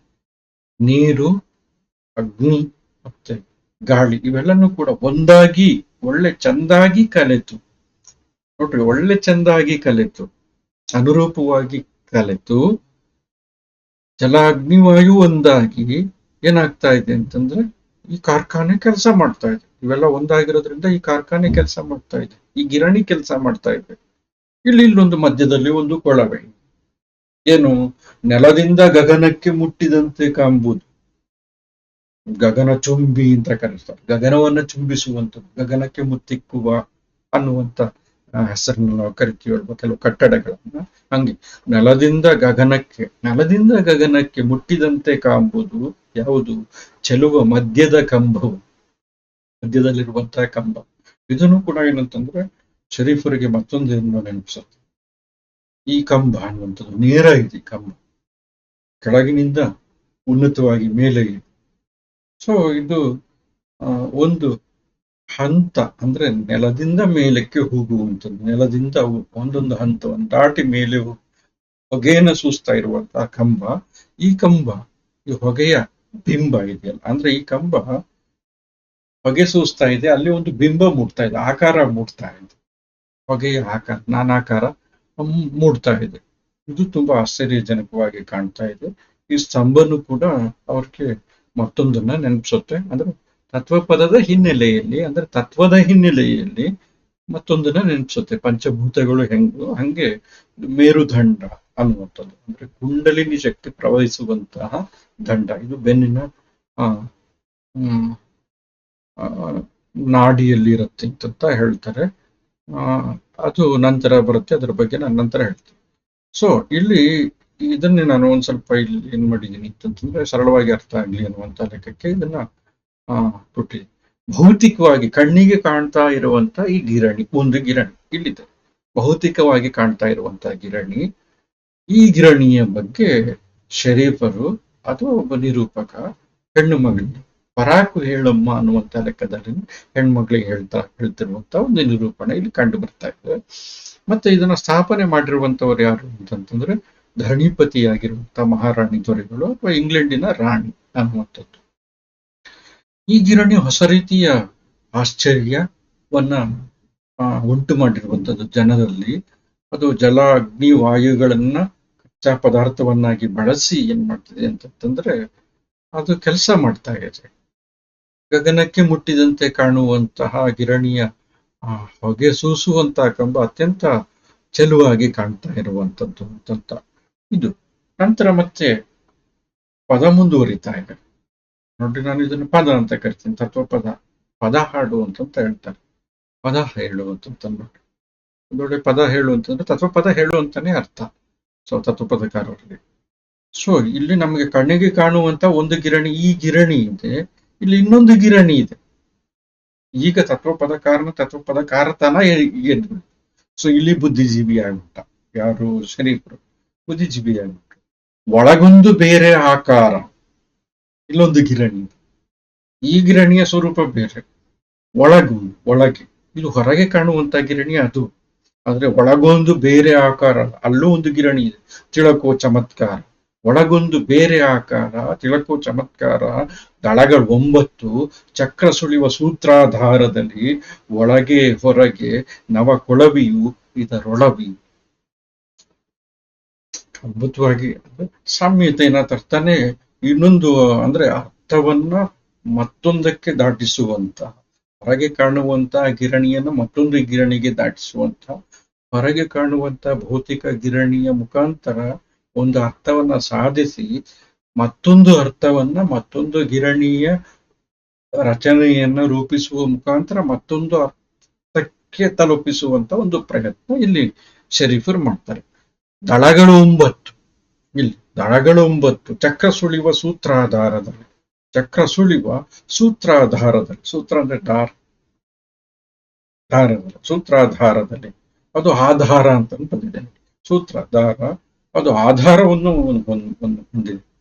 ಆಧಾರದಲ್ಲಿ ಒಂದು ಸೂತ್ರ ಇದೆ, ಆಧಾರ ಅಂದಿದ ತಕ್ಷಣ ಮತ್ತೆ ಇದು ಯೋಗದ ಪರಿಭಾಷೆ ಬಂದ್ಬಿಡುತ್ತೆ. ಆಧಾರ ಅಂದ್ರೆ ಮೂಲಾಧಾರ ಅಂತ. ಆಗ್ಲೇ ಹೇಳಿದ್ನ ಒಂದು ಸ್ತಂಭ ಮತ್ತೇನನ್ನ ನೆನಪಿಸುತ್ತೆ ಅಂತ ಅಂದ್ಬಿಟ್ಟು, ನಮ್ಮ ಬೆನ್ನು ಮೂಳೆಯ ಕೆಳ ತುದಿಯಲ್ಲಿ ಈ ಆಧಾರ ಇದೆ ಅಂತಂತ. ಆಧಾರ ಅಂದ್ರೆ ಮೂಲಾಧಾರ ಅನ್ನುವಂತ ಒಂದು ಚಕ್ರ ಇದೆ ಅಂತ. ಸೊ ಅಲ್ಲಿಂದ ಶುರುವಾಗುವಂತ ನಮ್ಮ ತಲೆಯವರೆಗೆ ಸಾಗಿ ಬಂದಿರುವಂತ ಈ ಬೆನ್ನು ಮೂಳೆಯ ಒಂದೊಂದು ಹಂತದಲ್ಲಿ ಒಂದೊಂದು ಚಕ್ರ ಇದೆ. ಅದು ಒಟ್ಟು 6 ಚಕ್ರಗಳಿದೆ ಅಂತ ಅಂದ್ಬಿಟ್ಟು ಷಟ್ಚಕ್ರ ಅಂತ ಕರೀತಾರೆ. ಸೊ ಆಯಾ ಚಕ್ರವನ್ನ ಸಂಪರ್ಕಿಸುವಂತ ಒಂದು ನಾಡಿನೂ ಕೂಡ ಇದೆ. ನಾಡಿ ಒಂದಕ್ಕೊಂದು ಸಂಪರ್ಕವನ್ನ ಕಲ್ಪಿಸುವಂಥದ್ದು. ದಳಗಳು 9. ಇಲ್ಲಿ ದಳಗಳ ಅರ್ಥ ಬೇರೆ ಇದೆ, ಅದನ್ನ ನಂತರ ಹೇಳ್ತೀನಿ.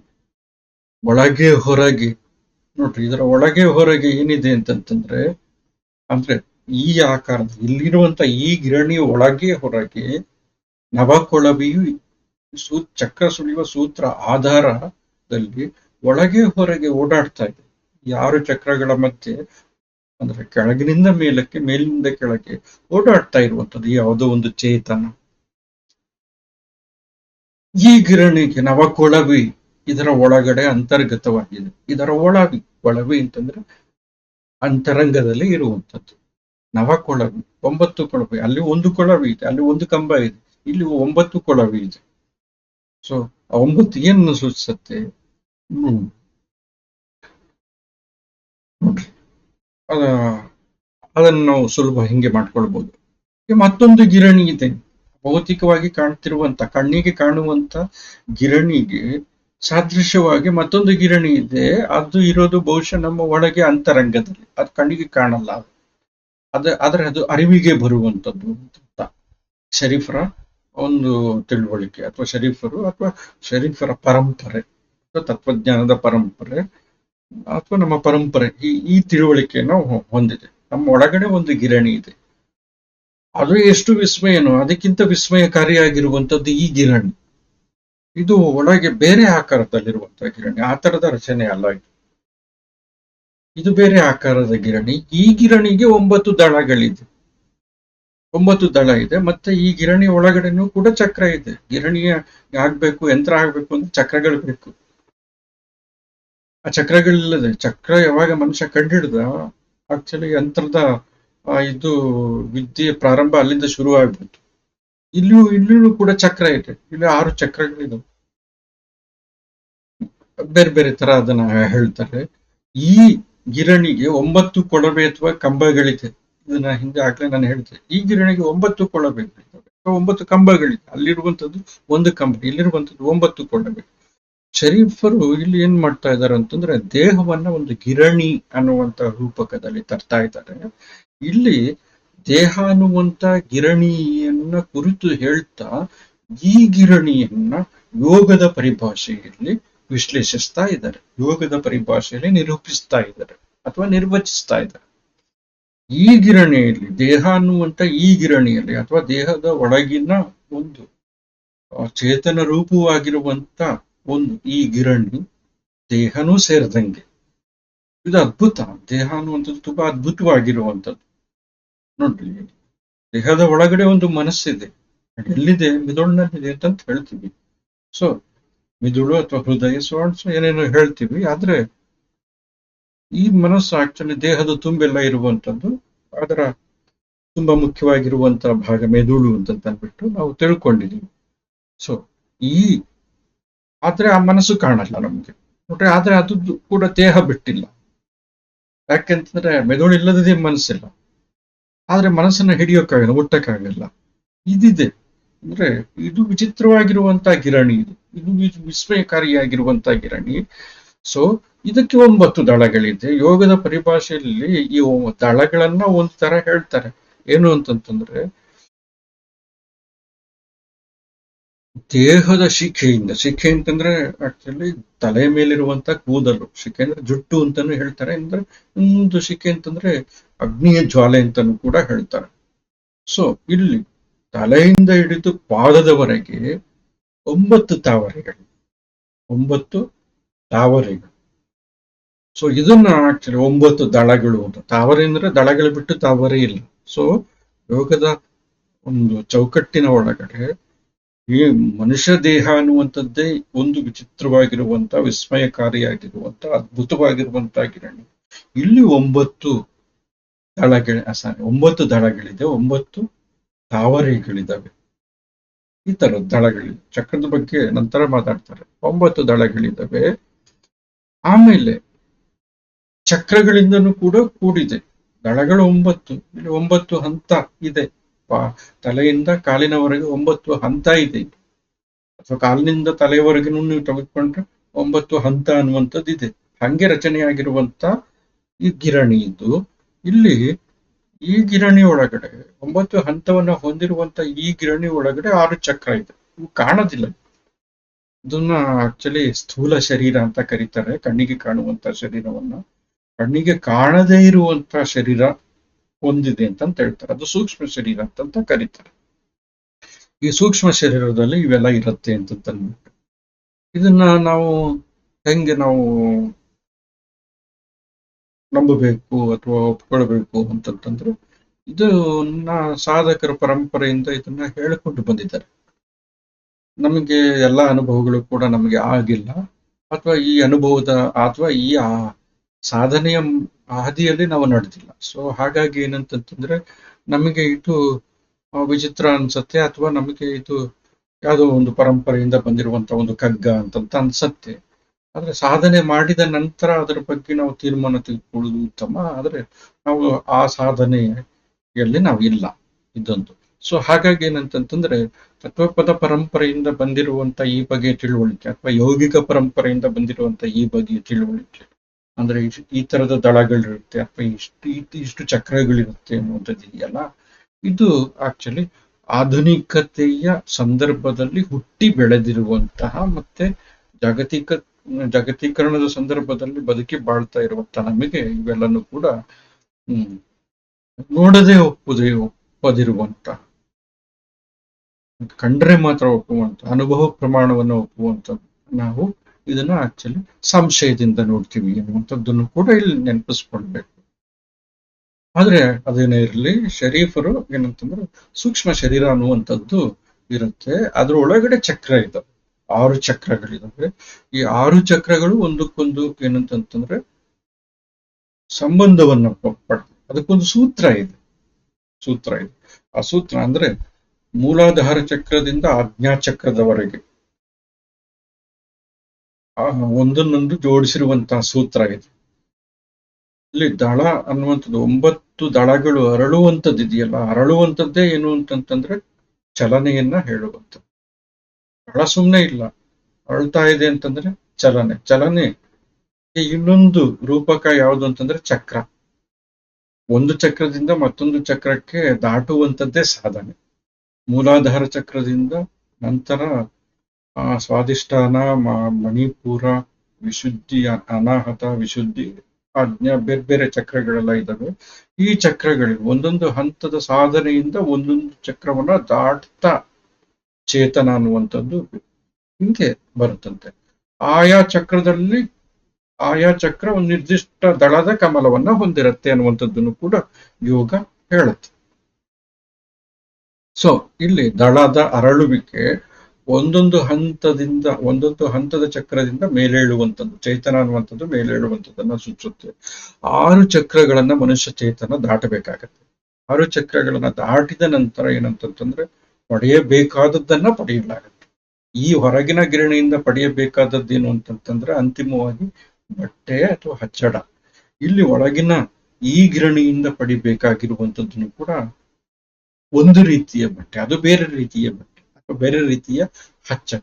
ಅದಕ್ಕೆ ಬೇರೆ ಬೇರೆ ಹಂತ, ಅಲ್ಲಿನೂ ಕೂಡ ಬೇರೆ ಬೇರೆ ಹಂತದ ಬೇರೆ ಬೇರೆ ಪ್ರಾಸೆಸ್ ಇದೆ. ಬೇರೆ ಬೇರೆ ಪ್ರಕ್ರಿಯೆ ಮುಖಾಂತರ ಏನಾಗುತ್ತೆ ಅಂತಂತಂದ್ರೆ ಬಟ್ಟೆ ರಚನೆ ಆಗುತ್ತೆ. ಇಲ್ಲಿ ಬೇರೆ ಬೇರೆ ಹಂತದ ಸಾಧನೆಯಿಂದ ನಾವು ಸಾಧಿಸಬೇಕಾಗಿರುವಂತ ಸಾರ್ಥಕತೆ ಅನ್ನುವಂತ, ಬಯಲು ಅನ್ನುವಂತ ಬಟ್ಟೆ ನಮಗೆ ಸಿಗುತ್ತೆ ಅಂತಂತ. ಸೊ ಇಲ್ಲಿ ಮನುಷ್ಯ ಚೇತನ ದಾಟಬೇಕಾಗುತ್ತೆ, ಒಂದು ಚಕ್ರದಿಂದ ಮತ್ತೊಂದು ಚಕ್ರಕ್ಕೆ ದಾಟಬೇಕಾಗತ್ತೆ. ಈ ಗಿರಣಿಗೆ 9 ಕೊಳವೆಗಳಿದ್ದಾವೆ, ಅಂದ್ರೆ 9 ರಂಧ್ರಗಳು, ದೇಹದ 9 ರಂಧ್ರಗಳಿವೆ. ಇದು ಅಲ್ಲಿ ಒಂದು ರಂಧ್ರ ಇದ್ರೆ ಯಾವುದಕ್ಕೆ, ಆ ಗಿರಣಿಗೆ 9 ಇದೆ. ಅದನ್ನ ಮೀರಿರುವಂತ, ಅದಕ್ಕೆ ಮಿಗಿಲಾಗಿರುವಂತಹ ಗಿರಣಿ. ಇದರ ಒಳ ಹೊರಗು ಅನ್ನುವಂಥದ್ದನ್ನ ತಿಳಿಯೋದಕ್ಕೆ ಸುಲಭ ಸಾಧ್ಯವಲ್ಲ, ಆದ್ರೆ ತಿಳಿಲೇಬೇಕಾಗಿರುವಂತ, ಅದು ಬಿಟ್ಟು ಬೇರೆ ದಾರಿ ಇಲ್ಲ ನಮ್ಗೆ. ಯಾಕಂದ್ರೆ ನಾವು ಯಾವುದಕ್ಕೋಸ್ಕರ ಇಲ್ಲಿಗೆ ಬಂದಿದ್ದೀವಿ, ಏನಕ್ಕೋಸ್ಕರ ಬದುಕ್ತಾ ಇದ್ದೀವಿ, ಬದುಕಿನ ಸಾರ್ಥಕತೆ ಯಾವುದು ಅನ್ನುವಂಥದ್ರ ಬಗ್ಗೆ ಮನುಷ್ಯ ಯೋಚನೆ ಮಾಡ್ಲೇಬೇಕಾಗುತ್ತೆ. ನಾವು ಏನಕ್ಕೋಸ್ಕರ ಬದುಕ್ತಾ ಇದ್ವಿ? ಆಯ್ತು, ಚೆನ್ನಾಗಿ ಬದುಕಬೇಕು ಅಂತ ಆಯ್ತು. ಚೆನ್ನಾಗಿ ಬದುಕುವುದು ಅಂತಂದ್ರೆ ಏನು? ಎಲ್ಲನೂ ಕೂಡ ಇರೋದು ಭೌತಿಕ ಸಾಧನೆಗಳಿರೋದು. ಅದಾದ್ಮೇಲೂ ಕೂಡ ಮನುಷ್ಯನಿಗೆ ಅಸಂತೃಪ್ತಿ ಅನ್ನುವಂಥದ್ದು ಇರುತ್ತಲ್ಲ. ಯಾಕೆ? ಹಂಗಾದ್ರೆ ಸಂತೃಪ್ತಿ ಅಂತಂದ್ರೆ ಏನು? ನೆಮ್ಮದಿ ಅಂತಂದ್ರೆ ಏನು? ಸಮಾಧಾನ ಸ್ಥಿತಿ ಅಂತಂದ್ರೆ ಏನು? ಇವೆಲ್ಲ ಮನುಷ್ಯನನ್ನ ಪ್ರಾರಂಭದಿಂದನೂ ಕೂಡ ಕಾಡ್ತಾ ಇರುವಂತಹ ಸಂಗತಿಗಳು. ಮನುಷ್ಯ ಇದನ್ನ ಪ್ರಶ್ನೆಯನ್ನಾಗಿ ಎದುರುಗಡೆ ಇಟ್ಕೊಂಡು ಇದಕ್ಕೆ ಉತ್ತರ ಹುಡುಕೋದಕ್ಕೆ ನಿರಂತರವಾಗಿ ಪ್ರಯತ್ನ ಪಡ್ತಾನೆ ಇದ್ದಾನೆ. ಭೌತಿಕ ವಸ್ತುಗಳನ್ನ ನಾವು ಖರೀದಿಸ್ತಾನೆ ಇದೀವಿ, ಪರ್ಚೇಸ್ ಮಾಡ್ತಾನೆ ಇದೀವಿ, ಅರ್ಥವ್ಯವಸ್ಥೆ ಅದರಿಂದ ಮುಂದುವರಿತಾ ಇದೆ. ಆದ್ರೂ ಕೂಡ ಏನಂತಂದ್ರೆ ಯಾವುದೋ ಬಗೆಯ ಅಸಂತೋಷ. ಅದಕ್ಕೆ ಪರ್ಯಾಯವಾಗಿ ಆಧ್ಯಾತ್ಮದ ಕಡೆಗೆ ನಾವು ಮುಖ ಮಾಡ್ತಾ ಇದೀವಿ. ಆದ್ರೆ ಆಧ್ಯಾತ್ಮನು ಕೂಡ ಇವತ್ತಿನ ಜಾಗತೀಕರಣದ ಸಂದರ್ಭದಲ್ಲಿ ಬಿಸ್ನೆಸ್ ಆಗೋಗ್ಬಿಟ್ಟಿದೆ. ಹಾಗಾದ್ರೆ ಆಧ್ಯಾತ್ಮನು ಕೂಡ ಮತ್ತೆ ಈಗಿನ ಸಂದರ್ಭದ ಬಿಸ್ನೆಸ್ ಆಗಿರುವಂತ ಆಧ್ಯಾತ್ಮನು ಕೂಡ ಈಗ ಏನಂತಂದ್ರೆ ಅಲ್ಲೂ ನಮ್ಗೆ ಸಾರ್ಥಕತೆ ಅನ್ನುವಂಥದ್ದು ಸಿಗೋದಿಲ್ಲ. ಮತ್ತೆ ಯಾವುದು ಸಾರ್ಥಕತೆ? ಯಾವುದನ್ನ ನಾವು ಸಾಧಿಸೋದ್ರಿಂದ ನಾವು ಬದುಕಿನ ಸಾಫಲ್ಯ ಅಥವಾ ಸಾರ್ಥಕತೆಯನ್ನ ಪಡೆದಂಗಾಗತ್ತೆ. ಅಥವಾ ಸಾಧಿಸಿರುವಂತಹ ಸಾರ್ಥಕತೆ ನಿಜವಾಗಿ ಕೂಡ ಅದೇ ಸಾರ್ಥಕ್ಯನ? ಇವೆಲ್ಲ ನೋಡ್ರಿ ತತ್ವ ಜಿಜ್ಞಾಸೆಗಳು. ಇವೆಲ್ಲ ಜಿಜ್ಞಾಸೆ ಅಥವಾ ತತ್ವ ಇವೆಲ್ಲನೂ ಕೂಡ ಇದನ್ನ ಶರೀಫರ್ ಅಂತವರು ಇದನ್ನ ಮತ್ತೆ ಮತ್ತೆ ಮತ್ತೆ ಇದನ್ನ ಎದುರಾಗ್ತಾ ಪ್ರಶ್ನೆಗಳನ್ನ ಎದುರಾಕೊಂಡು ಬಿಡಿಸ್ಕೊಳ್ಳುವಂತ ಒಂದು ಪ್ರಯತ್ನವನ್ನು ಮಾಡ್ತಾನೆ ಹೋಗ್ತಾರೆ.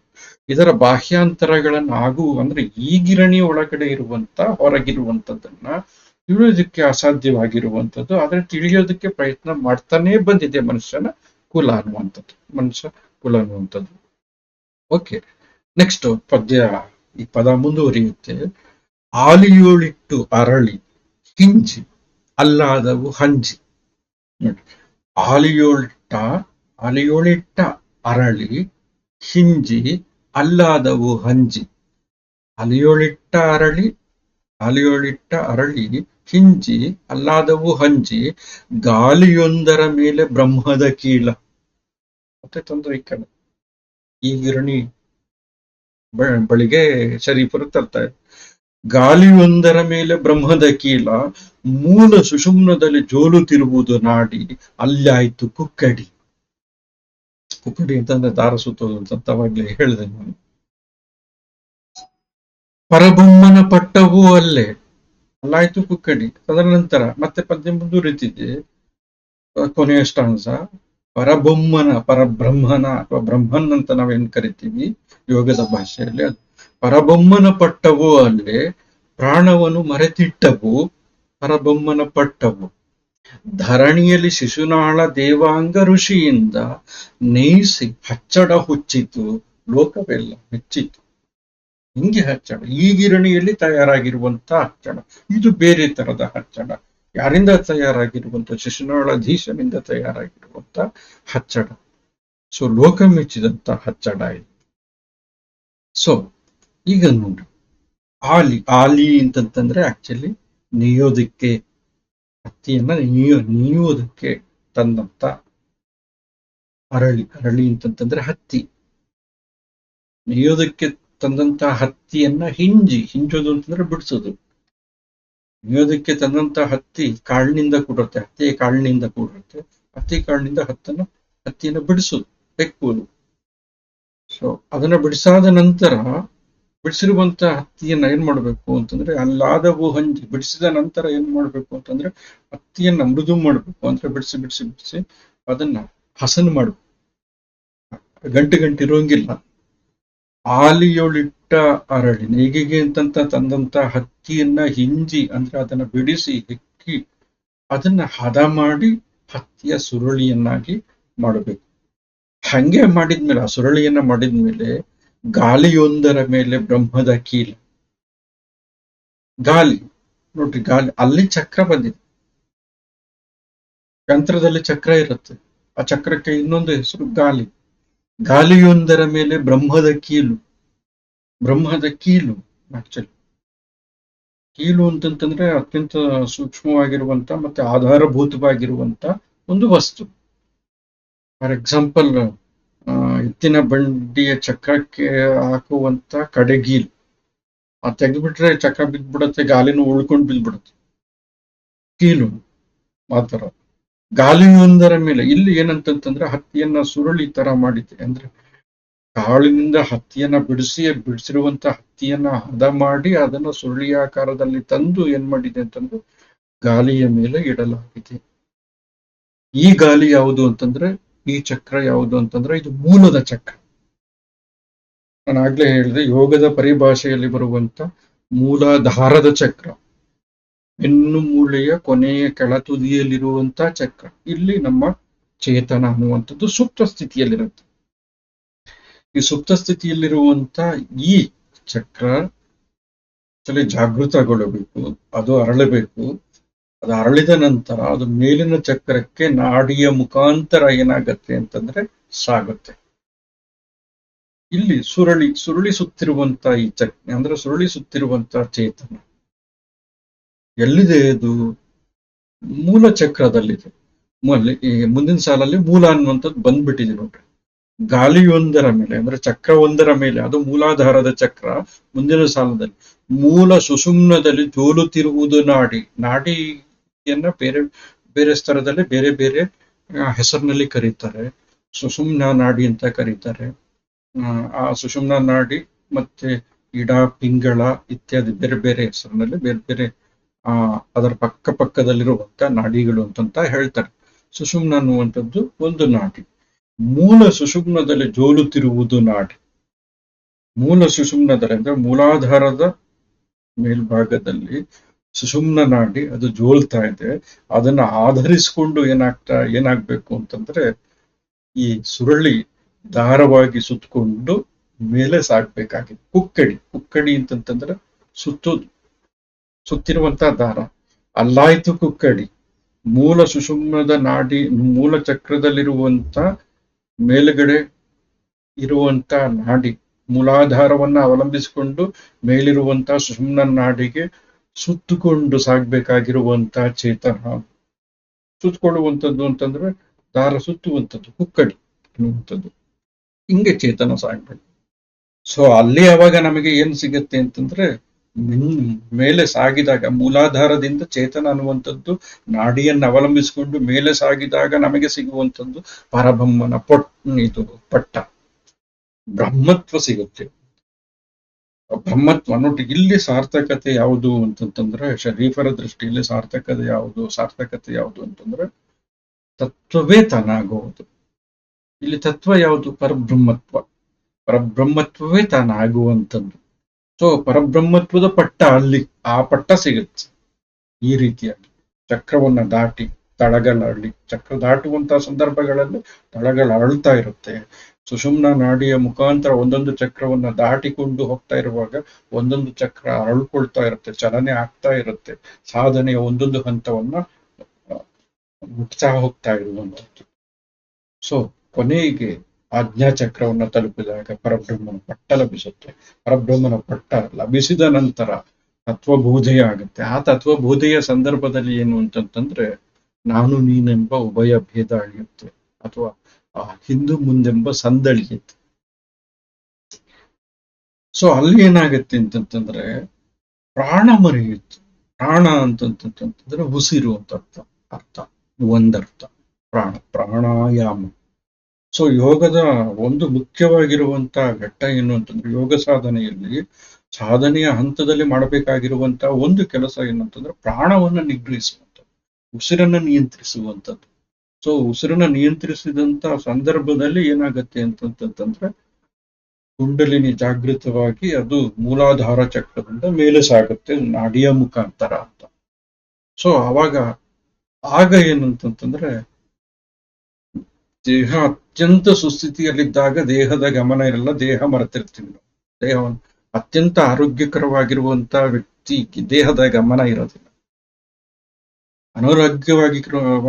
ಅನಾರೋಗ್ಯಕರನಾಗಿರುವಂತಹ ವ್ಯಕ್ತಿಗೆ ಮೈ ತುಂಬಾ ನೋವು, ಸಂಕಟ ಇತ್ಯಾದಿಗಳನ್ನು, ಮಕ್ಕಳಿಗೆ ದೇಹದ ಪರಿವೇನೇ ಇರುವುದಿಲ್ಲ.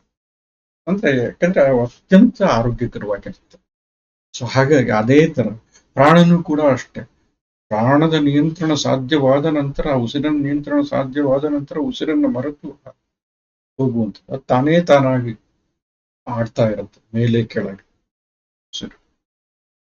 ಸೊ ಚಕ್ರದಲ್ಲಿಯೂ ಕೂಡ ಈ ನಾಡಿಯ ಮುಖಾಂತರ ಏನಾಗ್ತಾ ಇರುತ್ತೆ, ಚೇತನ ಏರ್ತಾ ಇರುತ್ತೆ ಹಂಗೇನೆ ಉಸಿರಿನ ಇನ್ನೊಂದು ಪ್ರಾಣವನ್ನು ಮರೆತಿಟ್ಟವು ಅಂತಂತಂದ್ರೆ, ಹೀಗೆ ಸಾಧನೆ ಮಾಡುವ ಸಂದರ್ಭದಲ್ಲಿ ಪರಬ್ರಹ್ಮನ ಪಟ್ಟವನ್ನ ತಲುಪಬೇಕು ಅಂತಂತಂದ್ರೆ ಯಾವ್ಯಾವುದನ್ನ ನಾವು ಅತ್ಯಂತ ಆತ್ಮೀಯ ಪ್ರಾಣ ಅಂತಂದ್ರೆ ಪ್ರೀತಿ. ನನಗೆ ಅವನು ಪ್ರಾಣ ಅಥವಾ ಅವಳು ಪ್ರಾಣ ಅಂತಂತ ಹೇಳ್ತೀವಿ, ಅದು ನನಗೆ ಪ್ರಾಣ ಅಂತಂತ ಹೇಳ್ತೀವಿ. ಅತ್ಯಂತ ಪ್ರೀತಿ ಪಾತ್ರನು ಅದನ್ನೆಲ್ಲ ಬಿಡಬೇಕಾಗತ್ತೆ. ಅದನ್ನು ಬಿಟ್ರೆ ಏನಾಗುತ್ತೆ ಅಂತಂತಂದ್ರೆ, ಅವಾಗ ನಾವು ಯಾವುದನ್ನ ಸಾಧಿಸಬೇಕಾಗಿದ್ಯೋ ಅದನ್ನ ಸಾಧಿಸ್ತೀವಿ. ಇಲ್ಲ ಅಂತಂದ್ರೆ ನಾವು ಏನ್ ಮಾಡ್ತೀವಿ ಅಂತಂದ್ರೆ ಸಾಧಿಸಬೇಕಾಗಿರುವಂಥದ್ದನ್ನು ಬಿಟ್ಟು, ಯಾವುದನ್ನ ಪಡಿಬೇಕಾಗಿದೆ, ಯಾವುದು ನಮ್ಮ ಗಂತವ್ಯ, ಅದನ್ನ ಬಿಟ್ಟು ಈ ಕಡೆಗೆ ನಾವು ಹೋಗ್ತೀವಿ, ಆ ಕಡೆ ನಾವು ಹೋಗ್ತೀವಿ.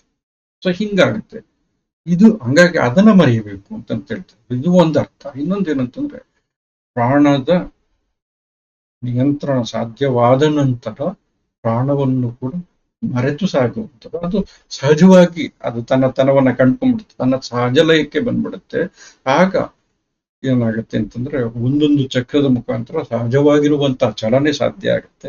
ಪರಬ್ರಹ್ಮನ ಪಟ್ಟ ಸಿಗುತ್ತೆ.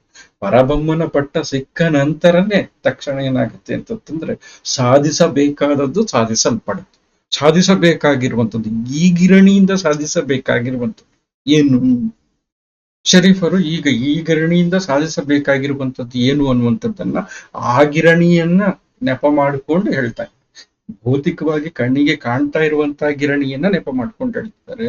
ಏನು ಅಂತಂದ್ರೆ, ಧರಣಿಯಲ್ಲಿ ಶಿಶುನಾಳ ದೇವಾಂಗ ಋಷಿಯಿಂದ, ಅದು ನೋಡಿ ಧರಣಿಪತಿ ಮಹಾರಾಣಿ ದೊರೆಗಳು ಮಾಡಿರುವಂಥದ್ದು, ಕಣ್ಣಿಗೆ ಕಾಣುವಂಥದ್ದು. ಆ ಹಚ್ಚಡ ಅರ್ಧೋಗತ್ತದು, ಆ ನೂಲು ಕಿತ್ತೋಗ್ಬೋದು ಅದು. ಆದ್ರೆ ಇಲ್ಲಿದೆಯಲ್ಲ, ಧರಣಿಯಲ್ಲಿ ಶಿಶುನಾಳ ದೇವಾಂಗ ಋಷಿಯಿಂದ ನೈಸಿ ಹಚ್ಚಡ ಹೊಚ್ಚಿತು. ಧರಣಿಯಲ್ಲಿ, ಭೂಮಿಯಲ್ಲಿ ಈ ಶಿಶುನಾಳಾಧೀಶ ಅಥವಾ ಶಿಶುನಾಳೇಶ ಶರೀಫರ ಅಂಕಿತ ಅಥವಾ ಶರೀಫನ ಇಷ್ಟ ದೈವ, ಆರಾಧ್ಯ ದೈವ, ಅಥವಾ ಶಿಶುನಾಳಾಧೀಶ ಯಾವುದನ್ನ ತತ್ವ ಅಂತ ತಿಳ್ಕೊಂಡಿದ್ದಾನೋ ಅದಕ್ಕೆ ಕೊಟ್ಟಿರುವಂತ ಒಂದು ಹೆಸರು, ರೂಪಕದ ನೆಲೆಯಲ್ಲಿ ಕೊಟ್ಟಿರುವಂತ ಹೆಸರು. ಧರಣಿಯಲ್ಲಿ ಶಿಶುನಾಳ ದೇವಾಂಗ ಋಷಿಯಿಂದ ಉಂಟು. ಶಿಶುನಾಳ ದೇವರು ಅಂತಂತನೂ ನಾವು ತಿಳ್ಕೊಂಡ್ರೆ, ತತ್ವವನ್ನು ಪಕ್ಕಕ್ಕೆ ಕೇಳಿದ್ರೆ ದೇವರು ಅಂತ ತಿಳ್ಕೊಂಡ್ರೆ, ಆ ದೇವರನ್ನ ಯಾವ ನೆಲೆಯಲ್ಲಿ ಶರೀಫರು ಕಾಣ್ತಿದ್ದಾರೆ ಅಂದ್ರೆ ದೇವಾಂಗ. ದೇವಾಂಗ ಅಂತಂದ್ರೆ ನೇಯುವಂತ ಒಂದು, ನೇಯುವ ಕೆಲಸ ಮಾಡುವಂತ, ನೇಕಾರಿಕೆ ಕೆಲಸ ಮಾಡುವಂತ ಸಮಾಜ. ದೇವರು ನೇಕಾರಿಕೆಯ ಕೆಲಸವನ್ನ ಮಾಡ್ತಾ ಇದ್ದಾರೆ. ಈ ಕೆಲಸ ಮಾಡುವಂತ ಸಮುದಾಯವನ್ನ ಯಾವಾಗಲೂ ತತ್ವಪದಕಾರರು, ವಚನಕಾರರು ತುಂಬಾ ಗೌರವದಿಂದ ಕಂಡಿದ್ದಾರೆ. ಸೊ ಹಾಗಾಗಿ ಅದನ್ನ ಕೆಲಸ ಮಾಡುವಂತ ಜನರ ಚಳುವಳಿ, ವಚನ ಚಳುವಳಿ. ತತ್ವಪದಕಾರರು ಕೂಡ ಅಷ್ಟೇ. ಏನಂತಂದ್ರೆ, ಕೆಲಸ ಮಾಡುವಂತ ಜನಗಳು, ಶ್ರಮ ಮಾಡುವಂತ ಜನಗಳು.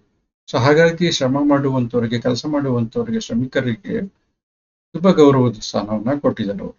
ಸೊ ಇಲ್ಲಿ ಶಿಶುನಾಳ ಶರೀಫ ಅನ್ನುವಂತ ದೇವಾಂಗ ಋಷಿಯಿಂದ ನೇಕಾರಿಕೆ ಮಾಡುವಂತ ಕೆಲಸ ಎಂಥದ್ದು ಅಂತಂದ್ರೆ, ಅದು ಋಷಿತ್ವದ ಕೆಲಸ. ಋಷಿಗಳು ಏನನ್ನ ಧ್ಯಾನ ಅಂತ ಮಾಡ್ತಾರೆ, ಹಾಗೆ ಆಧ್ಯಾತ್ಮತೆಯಿಂದ ಒಂದು ಬಟ್ಟೆಯನ್ನು ನೇಯುವಂಥದ್ದಿದೆಯಲ್ಲ, ಅದು ಕೂಡ ಧ್ಯಾನಸ್ಥ ಸ್ಥಿತಿಯಲ್ಲಿ ಮಾಡುವಂತ ಕೆಲಸ. ನೇಕಾರನು ಕೂಡ ಒಬ್ಬ ಋಷಿನೇ ಅನ್ನುವಂತ ಅರ್ಥದಲ್ಲಿ. ಇಲ್ಲಿ ಏನಂತಂದ್ರೆ, ಧರಣಿ, ಇದು ಕುವೆಂಪು ಅವ್ರು ಹೇಳಿರುವಂತ ನೇಗಿಲ ಯೋಗಿ, ಯೋಗಿ, ನೇಗಿಲ ಯೋಗಿ, ನೇಗಿಲನ್ನ ಇಟ್ಕೊಂಡಿರುವಂತ ಯೋಗಿ, ಚಾಕ್ ಪೀಸ್ ಅನ್ನ ಇಟ್ಕೊಂಡಿರುವಂತ ಯೋಗಿ, ಪೆನ್ಸಿಲ್ ಅನ್ನ ಇಟ್ಕೊಂಡಿರುವಂತ ವಿದ್ಯಾರ್ಥಿ ಯೋಗಿ, ಪೆನ್ನನ್ನು ಇಟ್ಕೊಂಡಿರುವಂತ ವಿದ್ಯಾರ್ಥಿ ಯೋಗಿ. ಕೆಲಸ ಯಾವುದನ್ನು ಕೂಡ ಮುಖ್ಯ ಅಲ್ಲ ಅಂತಂದ್ರೆ, ಧರಣಿಯಲ್ಲಿ ಶಿಶುನಾಳ ದೇವಾಂಗ ಋಷಿಯಿಂದ ನೇಯಿಸಿ ತಯಾರು ಮಾಡಿದಂತ ಹಚ್ಚಡ ಹೊಚ್ಚಿತ್ತು, ಆವರಿಸಲ್ಪಟ್ಟಿತ್ತು. ಯಾವುದನ್ನ? ಈ ದೇವಾಂಗ ಋಷಿ ಮಾಡುವಂತ, ಆ ಕಾರ್ಖಾನೆ ಮಾಡುವಂತ ಧರಣಿಪತಿ, ಅಂದ್ರೆ ಆ ಧರಣಿಪತಿ ದೊರೆ ಮಾಡಿರುವಂತ ರಾಣಿಯ ಕಾರ್ಖಾನೆಯಿಂದ ತಯಾರಾಗುವಂತ ಹಚ್ಚಡ ಲೋಕವೆಲ್ಲ ಆವರಿಸೋದಕ್ಕೆ ಸಾಧ್ಯ ಇಲ್ಲ. ಆದ್ರೆ ಇಲ್ಲಿ ಧರಣಿಪತಿ ಶಿಶುನಾಳ ದೇವಾಂಗ ಋಷಿ ಮಾಡಿರುವಂತ ಈ ಹಚ್ಚಡ ಇದೆಯಲ್ಲ, ಈ ಹಚ್ಚಡ ಲೋಕವೆಲ್ಲ ಅಂತಂದ್ರೆ ಹುಚ್ಕೊಳ್ಬೇಕಾಗಿರುವಂಥದ್ದು. ಅಂದ್ರೆ ಆ ಹಚ್ಚಡ ಕೊಡುವಂತ ಒಂದು ಅನುಭವ ಇದೆಯಲ್ಲ, ಅಥವಾ ಆನಂದ ಇದೆಯಲ್ಲ, ಅಥವಾ ಅದು ಕೊಡುವಂತ ಒಂದು ಸಂತೋಷ ಇದೆಯಲ್ಲ, ಅಥವಾ ಅದೊಂದು ಕೊಡುವಂತ ಒಂದು ಬೆಚ್ಚನೆಯ ಭಾವ ಇದೆಯಲ್ಲ, ಅದು ಬೇರೆ ಯಾವ ಗಿರಣಿಯ ಹಚ್ಚಡನು ಕೂಡ ಕೊಡೋದಕ್ಕೆ ಸಾಧ್ಯ ಇಲ್ಲ. ಯಾಕೆಂತಂದ್ರೆ ಈ ಹಚ್ಚಡ ನಮಗೆ ಸಿಕ್ಕಿರುವಂಥದ್ದು ನಮ್ಮ ಒಳಗಿನ ಗಿರಣಿ ಅಂತ. ಅದು ಪರಬ್ರಹ್ಮತ್ವವನ್ನ ಪಡೆದಂತಹ ಗಿರಣಿ, ಅಥವಾ ಪರಬ್ರಹ್ಮತ್ವವನ್ನ ನೀಡುವಂತ ಗಿರಣಿ, ಅಥವಾ ನನ್ನ ತನವನ್ನ ಅರಿವು ಮಾಡಿಕೊಡುವಂತ ಗಿರಣಿ, ನನ್ನ ತನ ಅನ್ನುವಂತ ಹಚ್ಚಡವನ್ನ ಕೊಡುವಂತ ಗಿರಣಿ. ಅದನ್ನ ಪಡೆದ ನಂತರ ತನ್ನಲ್ಲೇ ತಾನು ತನ್ಮಯನಾಗುವಂತಹ ಅಥವಾ ತನ್ನನ್ನ ತಾನರಿದಂತ ಸ್ಥಿತಿಯನ್ನ ಹೊಂದುವಂಥದ್ದು. ಸೊ ಈ ಗಿರಣಿ ಮುಖಾಂತರ ಅದಾಗುತ್ತೆ. ಅದು ಆದ ತಕ್ಷಣ ಲೋಕವೆಲ್ಲ ಮೆಚ್ಚುತ್ತೆ. ಲೋಕ ಮೆಚ್ಚುವಂಥದ್ದು ಬಿಡುವಂಥದ್ದು ಬೇರೆ ಪ್ರಶ್ನೆ. ಆದ್ರೆ ಲೋಕದ ಗುರಿನೂ ಕೂಡ ಅದೇ ಆಗಿದೆ. ಏನು ಅಂತಂದ್ರೆ ಈ ಹಚ್ಚಡವನ್ನ ಹೊಚ್ಕೊಳ್ಬೇಕು ಅನ್ನುವಂಥದ್ದು. ಈ ಹಚ್ಚಡವನ್ನ ಹೊಚ್ಕೊಳ್ಬೇಕು ಅಂತಂದ್ರೆ ಶಿಶುನಾಳ ದೇವಾಂಗ ಋಷಿಯಿಂದ ಸಾಧ್ಯ. ಶಿಶುನಾಳ ದೇವಾಂಗ ಋಷಿ ಅದಕ್ಕೆ ಏನ್ ಮಾಡ್ತಾರೆ, ಒಂದು ದಿಕ್ಸೂಚಿಯಾಗಿ ನಿಲ್ತಾರೆ. ಈ ದಾರಿಯಲ್ಲಿ ಹೋದ್ರೆ ನೀವು ಇಂಥ ಹಚ್ಚಡವನ್ನ ನೀವೇ ನಿಂತ್ಕೊಳ್ಳೋದಕ್ಕೆ ಸಾಧ್ಯ ಅಂತ. ಸೊ ಶಿಶುನಾಳ ಅನ್ನುವಂತ ಅಥವಾ ಗುರು ಗೋವಿಂದ ಭಟ್ಟ ಅನ್ನುವಂತಹ ಗುರುವಿನ ಆಶ್ರಯದಲ್ಲಿ ಶರೀಫ ಈ ತರದೊಂದು ಹಚ್ಚಡವನ್ನ ಶಿಶುನಾಳಧೀಶನ ಆಶ್ರಯದಲ್ಲಿ ನೇಯಿಸಿಕೊಂಡಿದ್ದಾನೆ. ಶಿಶುನಾಳಧೀಶ ಒಂದು ಹಚ್ಚಡವನ್ನ ಕೊಟ್ಟಿದ್ದಾನೆ. ಶಿಶುನಾಳಧೀಶ ಒಂದು ಹಚ್ಚಡ ಕೊಟ್ಟಿದ್ದಾನೆ ಅಂತಂದ್ರೆ ಇಲ್ಲಿ ಶಿಶುನಾಳಧೀಶ ಮತ್ತೆ ಶರೀಫರು ಬೇರೆ ಬೇರೆ ಅನ್ನುವಂಥದ್ದೊಂದು ಕಲ್ಪನೆ ಬರುತ್ತೆ. ಆದ್ರೆ ಏನಂತಂತಂದ್ರೆ ಕೊನೆಗೆ ಹಚ್ಚಡದಿಂದ ಪಡೆದಂತ ಸ್ಥಿತಿ ಯಾವುದು ಅಂತಂತಂದ್ರೆ ಪರಬ್ರಹ್ಮದ ಪಟ್ಟ. ಆ ಪರಬ್ರಹ್ಮದ ಪಟ್ಟವನ್ನು ತಲುಪಿದ ನಂತರ ಏನಂತಂತಂದ್ರೆ ಶಿಶುನಾಳಧೀಶ ಮತ್ತೆ ಶರೀಫ ಅಥವಾ ಗೋವಿಂದ ಭಟ್ಟ ಅನ್ನುವಂಥ ತ್ರಿವಿಧತೆ ಅಥವಾ ಉಭಯತೆ ಅಥವಾ ಭಿನ್ನತೆ ಅನ್ನುವಂಥದ್ದು ಇರೋದಿಲ್ಲ. ಎಲ್ಲವೂ ಕೂಡ ಏಕತ್ರವಾಗಿರುವಂತ, ಎಲ್ಲನೂ ಕೂಡ ಒಂದೇ ಆಗಿರುವಂತ ಸ್ಥಿತಿಯಾಗುತ್ತೆ. ಸೊ ನಾನು ನೀನೆಂಬ ಭೇದ ಅಳಿಯುತ್ತೆ, ದ್ವಯವಿಲ್ಲದ ಅದ್ವಯ ಆಗುತ್ತೆ. ಸೊ ಈ ಗಿರಣಿಯಿಂದ ಅದು ಸಾಧ್ಯ.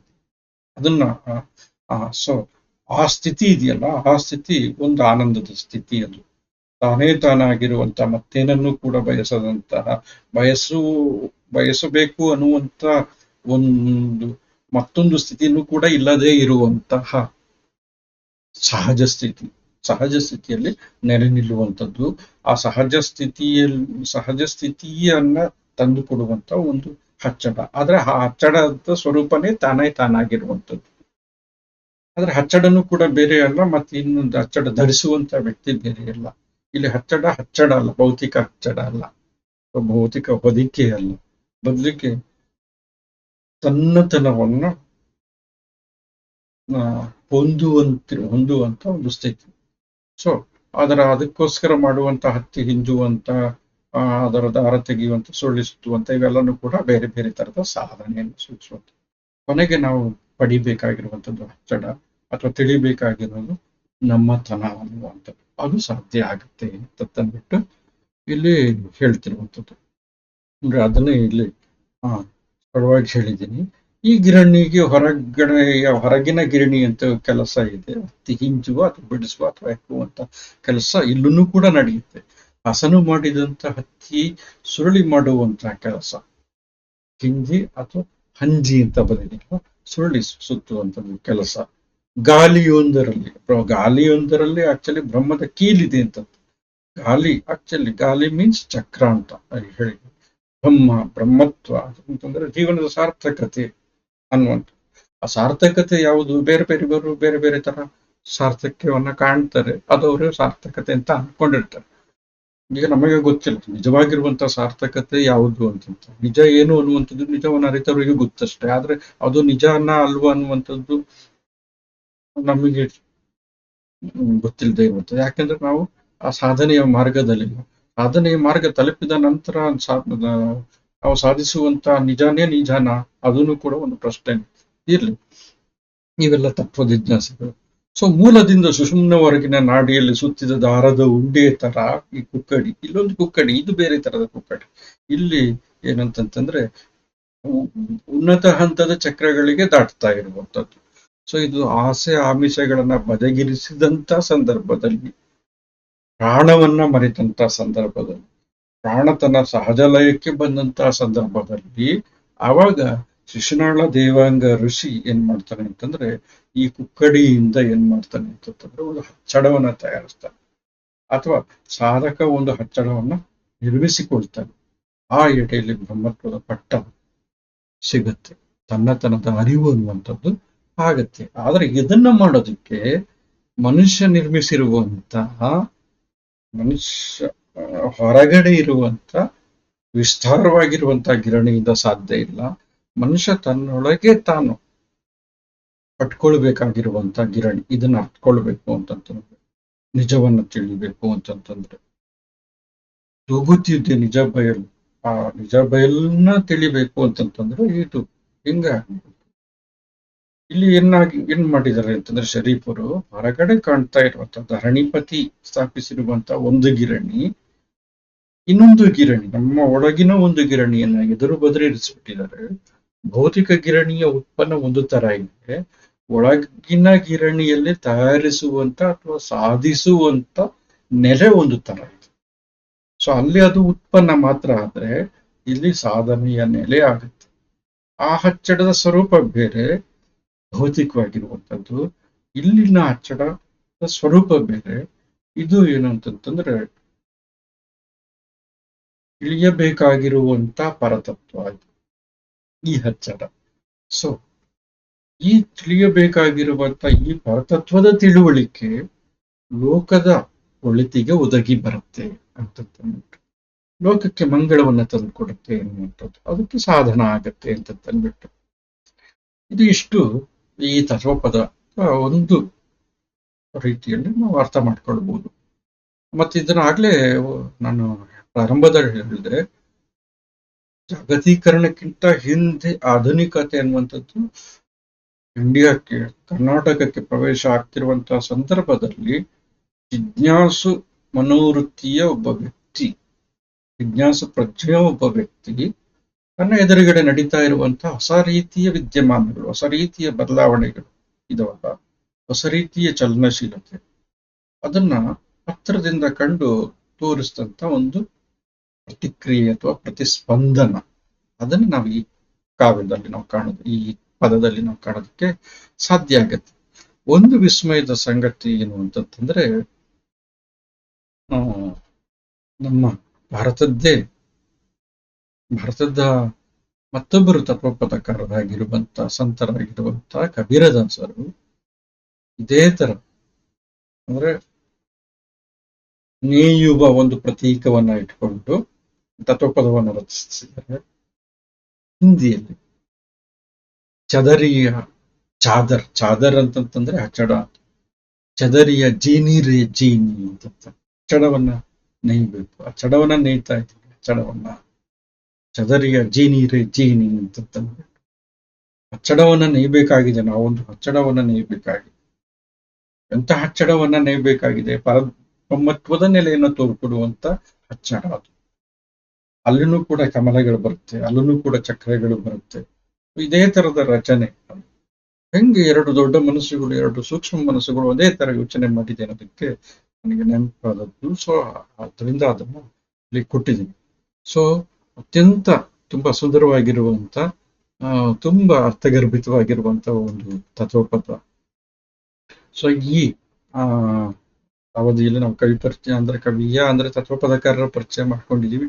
ಭೌತಿಕ ಗಿರಣಿ ಅದೊಂದು ವಿಸ್ಮಯ, ಅಂತರಂಗದ ಮತ್ತೊಂದು ಗಿರಣಿ ಇದೆ, ಅದು ಅದಕ್ಕಿಂತ ವಿಸ್ಮಯವಾಗಿರುವಂಥದ್ದು. ಸ್ವರೂಪ ಎರಡದು ಬೇರೆ ಬೇರೆಯಾಗಿದೆ. ಅಲ್ಲಿ ಉತ್ಪಾದನೆ ಅನ್ನುವಂಥದ್ದು ಸಾಧನೆ ಆದ್ರೆ ಇಲ್ಲಿ ತಲುಪಬೇಕಾಗಿರುವಂತಹ ನೆಲೆ ಅನ್ನುವಂಥದ್ದು ತುಂಬಾ ಮುಖ್ಯ.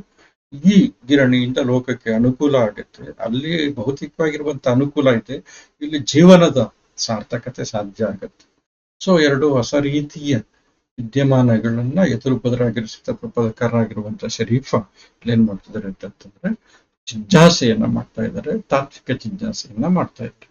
ಸೊ ಇಲ್ಲಿಗೆ ನಾನು ಇದರ ಅನುಸಂಧಾನವನ್ನು ನಾನು ನಿಲ್ಲಿಸ್ತೀನಿ. ಎಲ್ಲರಿಗೂ ಒಳ್ಳೆಯದಾಗಿ ನಮಸ್ತೆ.